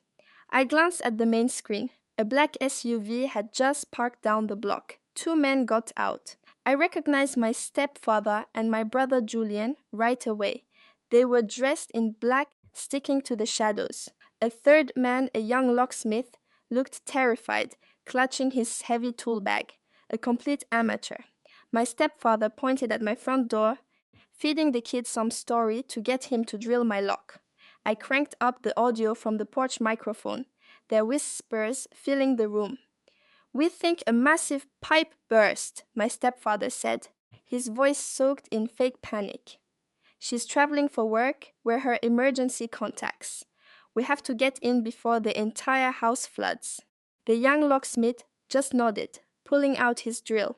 He didn't ask for any ID, no proof of ownership. He just wanted his cash for the late-night call. My brother Julian stood right behind him, his posture stiff. He had a steel crowbar pressed flat against his leg, barely visible in the dim light. He brought his own tool, just in case the professional couldn't get the job done. Such a pathetic attempt to look tough. They actually believed that if they destroyed my hard drives and files, they could just erase the official city records. They were idiots. Property deeds are on secure government servers, not in some filing cabinet. They really thought paper was all that mattered. They were stuck in the Stone Age, bringing a crowbar to a data war. I watched the locksmith begin to drill the deadbolt. The shriek of metal filled my speakers. My stepfather paced the porch, glancing nervously up and down the dark street, worried about waking the neighbors. He knew he was in the middle of committing a serious crime, but his ego was so big he thought he was untouchable. This time, I didn't move. I didn't run to the door for a big dramatic confrontation. Shouting would just give them exactly what they wanted. So I decided to be a ghost in my own home and let them walk straight into the trap I'd set. I reached under the end table, my hand closing around the silent alarm button. I had it wired directly to the county sheriff's department 3 years ago, right after I bought the place. I pressed it down. No sirens, no flashing lights. Just a tiny green light blinking on the panel. The dispatch center now had my address, my name, and a live video feed from all my cameras. Deputies were already rolling. I picked up my phone and opened the secure chat with my lawyer, Nina. We'd made a plan yesterday after Julian had tried to intimidate me at my office. I typed 4 simple words. "They are breaking in now." I hit send and watched the 2 blue check marks appear. Nina was waiting in a hotel across town with a freshly printed set of divorce papers on the table beside her. She was just waiting for Julian to cross this final, stupid line. My text was her green light. She would leave the hotel and head straight for my house. The timing was going to be flawless, synced perfectly with the arrival of the police. I set my phone down and turned my attention back to the massive screens. The locksmith finally broke through the lock. Tiny brass shavings glittered on my welcome mat. My stepfather wiped sweat from his forehead, even though it was a cool night. Julian shifted his weight, his knuckles white around the crowbar. They were about 3 minutes from being inside. They could probably taste it storming my office, grabbing documents and taking back control. They thought this was some heroic mission to save the family's reputation with a little light felony. They were completely oblivious to the fact that the cage door was about to slam shut behind them. I took a slow, steady breath as the last seconds of their fantasy ticked away. Headlights cut silently across my lawn. The patrol cars were already on my street, their sirens off. The call went out as a silent alarm for a felony in progress. 2 squad cars rolled to a stop, perfectly blocking the unmarked van in my driveway. The locksmith froze, the sound of his drill dying with a pathetic whine. My stepfather spun around. Then the red and blue lights flashed to life, painting the front of my house in strobing, chaotic light. The trap had been sprung. They had nowhere to go. 2 deputies got out of their cars. They didn't rush. They walked up my driveway with that slow, steady confidence of men who had seen this 100 times before. The flashing lights cast long, dancing shadows everywhere. My brother Julian immediately backed away from the door and threw his hands in the air. He knew how bad it looked to be caught holding a drill at a crime scene. My stepfather, Richard, on the other hand, is a fool. He only understands power and privilege. He puffed out his chest, straightened his expensive jacket, and approached the officers with that smooth, condescending voice of his. It's his signature blend of fake charm and total arrogance, designed to show he's an important man, not a common criminal. He actually thought that designer suit was a suit of armor. Officers, evening, Richard said, trying a charming smile. Just a simple mix-up. This is my daughter's place. She's at her doctor's, and her security system has been acting up. We just came by to fix it. You know, family helping family. The head cop was stone-faced. His hand hovered over his sidearm as he scanned the scene. He eyed the crowbar near the door, then the electronics kit in my brother's grasp. His eyes locked onto my front door just as the magnetic locks clicked open from within. The heavy door swung inward, and there I was, 6 months pregnant, definitely not at any appointment. My phone was in my hand. "Officer," I said, my voice steadies. "I'm Isabel Vance. This is my home. The system isn't broken. My father and brother are trying to hack into my digital vault." The color drained from my father's face. All that practiced confidence just evaporated from his face. He stared, speechless, as it all crashed down on him I was here. I had seen his entire grubby little scheme play out. My brother, Leo, just gaped like a fish. I turned to the officer. "I've already forwarded a complete data package to your cyber crimes unit," I explained. "It includes the last hour of audio and video, everything." They were after the blueprints for the new Aspen Resort project in my vault. The plan was to sell my work to a rival firm. I added, that toolkit was to crack my server open once they got past the network. Just then, the officer's radio squawked to life. A voice confirmed the data packet was received and verified. The proof was digital. It was ironclad. An architect who designs smart homes doesn't have a faulty security system. Leo dropped his kit. It landed with a terrible crack. He understood now. This wasn't some petty family feud. This was felony corporate espionage. He was caught. "Sir," the officer said to my father, "hands behind your back." My father-in-law's face went white. "She's my son's wife. She's pregnant," he stammered, his voice thin and reedy. "You can't just do this. It is a private family issue." Sir, this stopped being a private issue, the detective said flatly, the moment it became felony wire fraud. He pulled out a pair of steel handcuffs.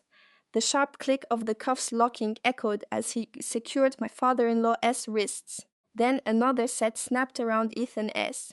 My husband, the man I loved, just whimpered as the metal bit into his skin. But right then a sleek black town car glided to the curb.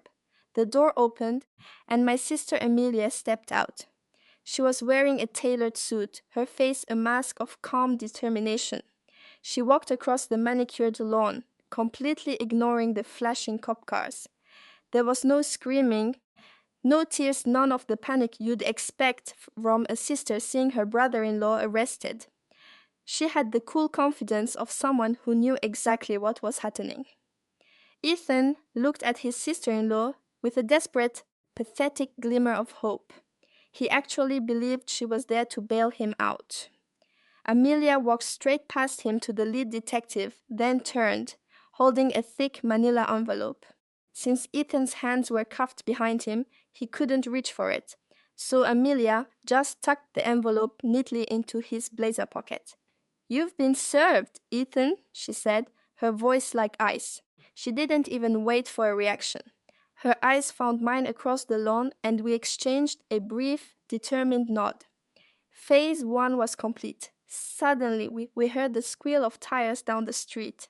My mother-in-law's luxury SUV screeched to a stop. Margaret stumbled out, her designer handbag swinging as she navigated the grass in her high heels. She saw the movers loading her son's expensive art collection onto a truck, and her perfect world shattered. She was gasping for air, her face a mess of shock and disbelief. "Clara," she screeched, her voice bouncing off the home's stone facade. "How could you? You re-destroying his career over a little financial mistake." I looked at my mother-in-law, then at the boxes piled on the sidewalk. The tow truck was already hooking up his prized McLaren, hauling away the man I thought I knew, and the evidence of his deception. "I didn't crash this family, Margaret," I said calmly. "I just stopped paying for the fuel." I turned, walked inside, and let the heavy oak door click shut, leaving them to face the mess they had made. It has been 3 months since his sports car was dragged away from my house. The fiery rage from that day has cooled into a sharp, steady focus. My ex-husband and his father quickly discovered that their powerful family name was no match for federal bank records and fraud indictments. For Ethan, the fallout was fast and ugly. His mistress, a model named Isabella, disappeared the day his American Express was declined. She was an expert at spotting a sinking ship. She immediately scrubbed him from all her social media, protecting her brand from the scandal he had become. She even filed a claim that a $70,000 diamond bracelet he'd given her was actually a personal loan, leaving him with yet another debt. A couple weeks after the divorce was finalized, I got a text from my legal team. All it said was, "The trust fund transfers are complete. It's all back." I didn't have to write a long response, just a simple thumbs up. He had more than paid for what he did to me. My in-laws, however, were drowning in a financial typhoon. My lawyers didn't just reclaim the money he'd stolen. They sent a forensic audit of his lavish spending directly to the IRS as part of our settlement.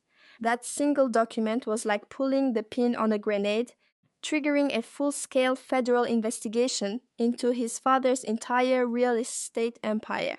The auditors found everything. No show jobs for his cousins on the company payroll, luxury trips to the Maldives disguised as business development, and millions in undeclared income parked offshore. The entire fantasy of their generational wealth just dissolved. Richard and Ethan were indicted for conspiracy and tax evasion. The judge ordered a total liquidation of their personal and corporate assets. The exotic cars were sold at auction. The bank foreclosed on their massive seaside estate. They lost every single thing they had valued more than their own family. Now they live in a cramped, rented apartment 2 towns over. But for them, the public humiliation was infinitely worse than being poor. The society women who used to cluster around my mother-in-law at fundraisers now pretended they didn't see her. My father-in-law's golf buddies from the country club suddenly stopped returning his calls. The invitations for gallery openings and political dinners simply vanished. My in-laws were total pariahs in a town that worships success and money. They tried to spin a tale about simplifying their lives, but it was no use. The indictment was a public document, and the whole ugly story was all over the internet. And me?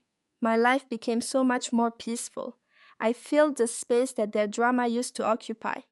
I didn't lose a thing because my own success was never tied to their lies. The new software my team developed was a massive hit, and the board promoted me to Chief Technology Officer. I got a bigger budget and a salary that would secure a wonderful future for my baby and me. Those long, sleepless nights I spent worrying about Ethan's gambling and wild spending were finally over. Now I was building something real, something that would last. It was a bright, clear morning, just a few weeks before my delivery date. I was home, sitting in the newly painted nursery with my morning tea. The room was peaceful, filled with soft, natural light. I moved the rocking chair to look out the window and checked my phone. I logged into my personal investment portfolio. There were no panicked alerts from the bank, no desperate text messages asking me to cover another one of his bad deals. Just a clean, simple, and very strong balance. My retirement fund was healthy, my stocks were performing well, my financial future was mine alone. I put a hand on my belly and felt a gentle kick. I thought about Ethan at some party, loudly pitching his next game-changing idea to investors. He always said I didn't get it, that I was too cautious to understand his genius. He never understood that real power isn't about having a well-known last name. It is about building a solid foundation for the people you love. The calm I feel now is solid. This isn't the tense, fake quiet of a family dinner with his parents, where we all stared at our plates, pretending not to know he was draining my inheritance. No, this is a peace I earned for myself, a silence I paid for with lawyers' fees, and a rock-solid prenuptial agreement that he couldn't touch. So now I have to ask, what would you have done? What would you do if you found out your partner was praising you in public, but secretly stealing from you in private? Would you try to hear them out, or would you let the authorities knock on their door? Let me know what you think down in the comments. And if you enjoyed this story, please like this video and subscribe for more.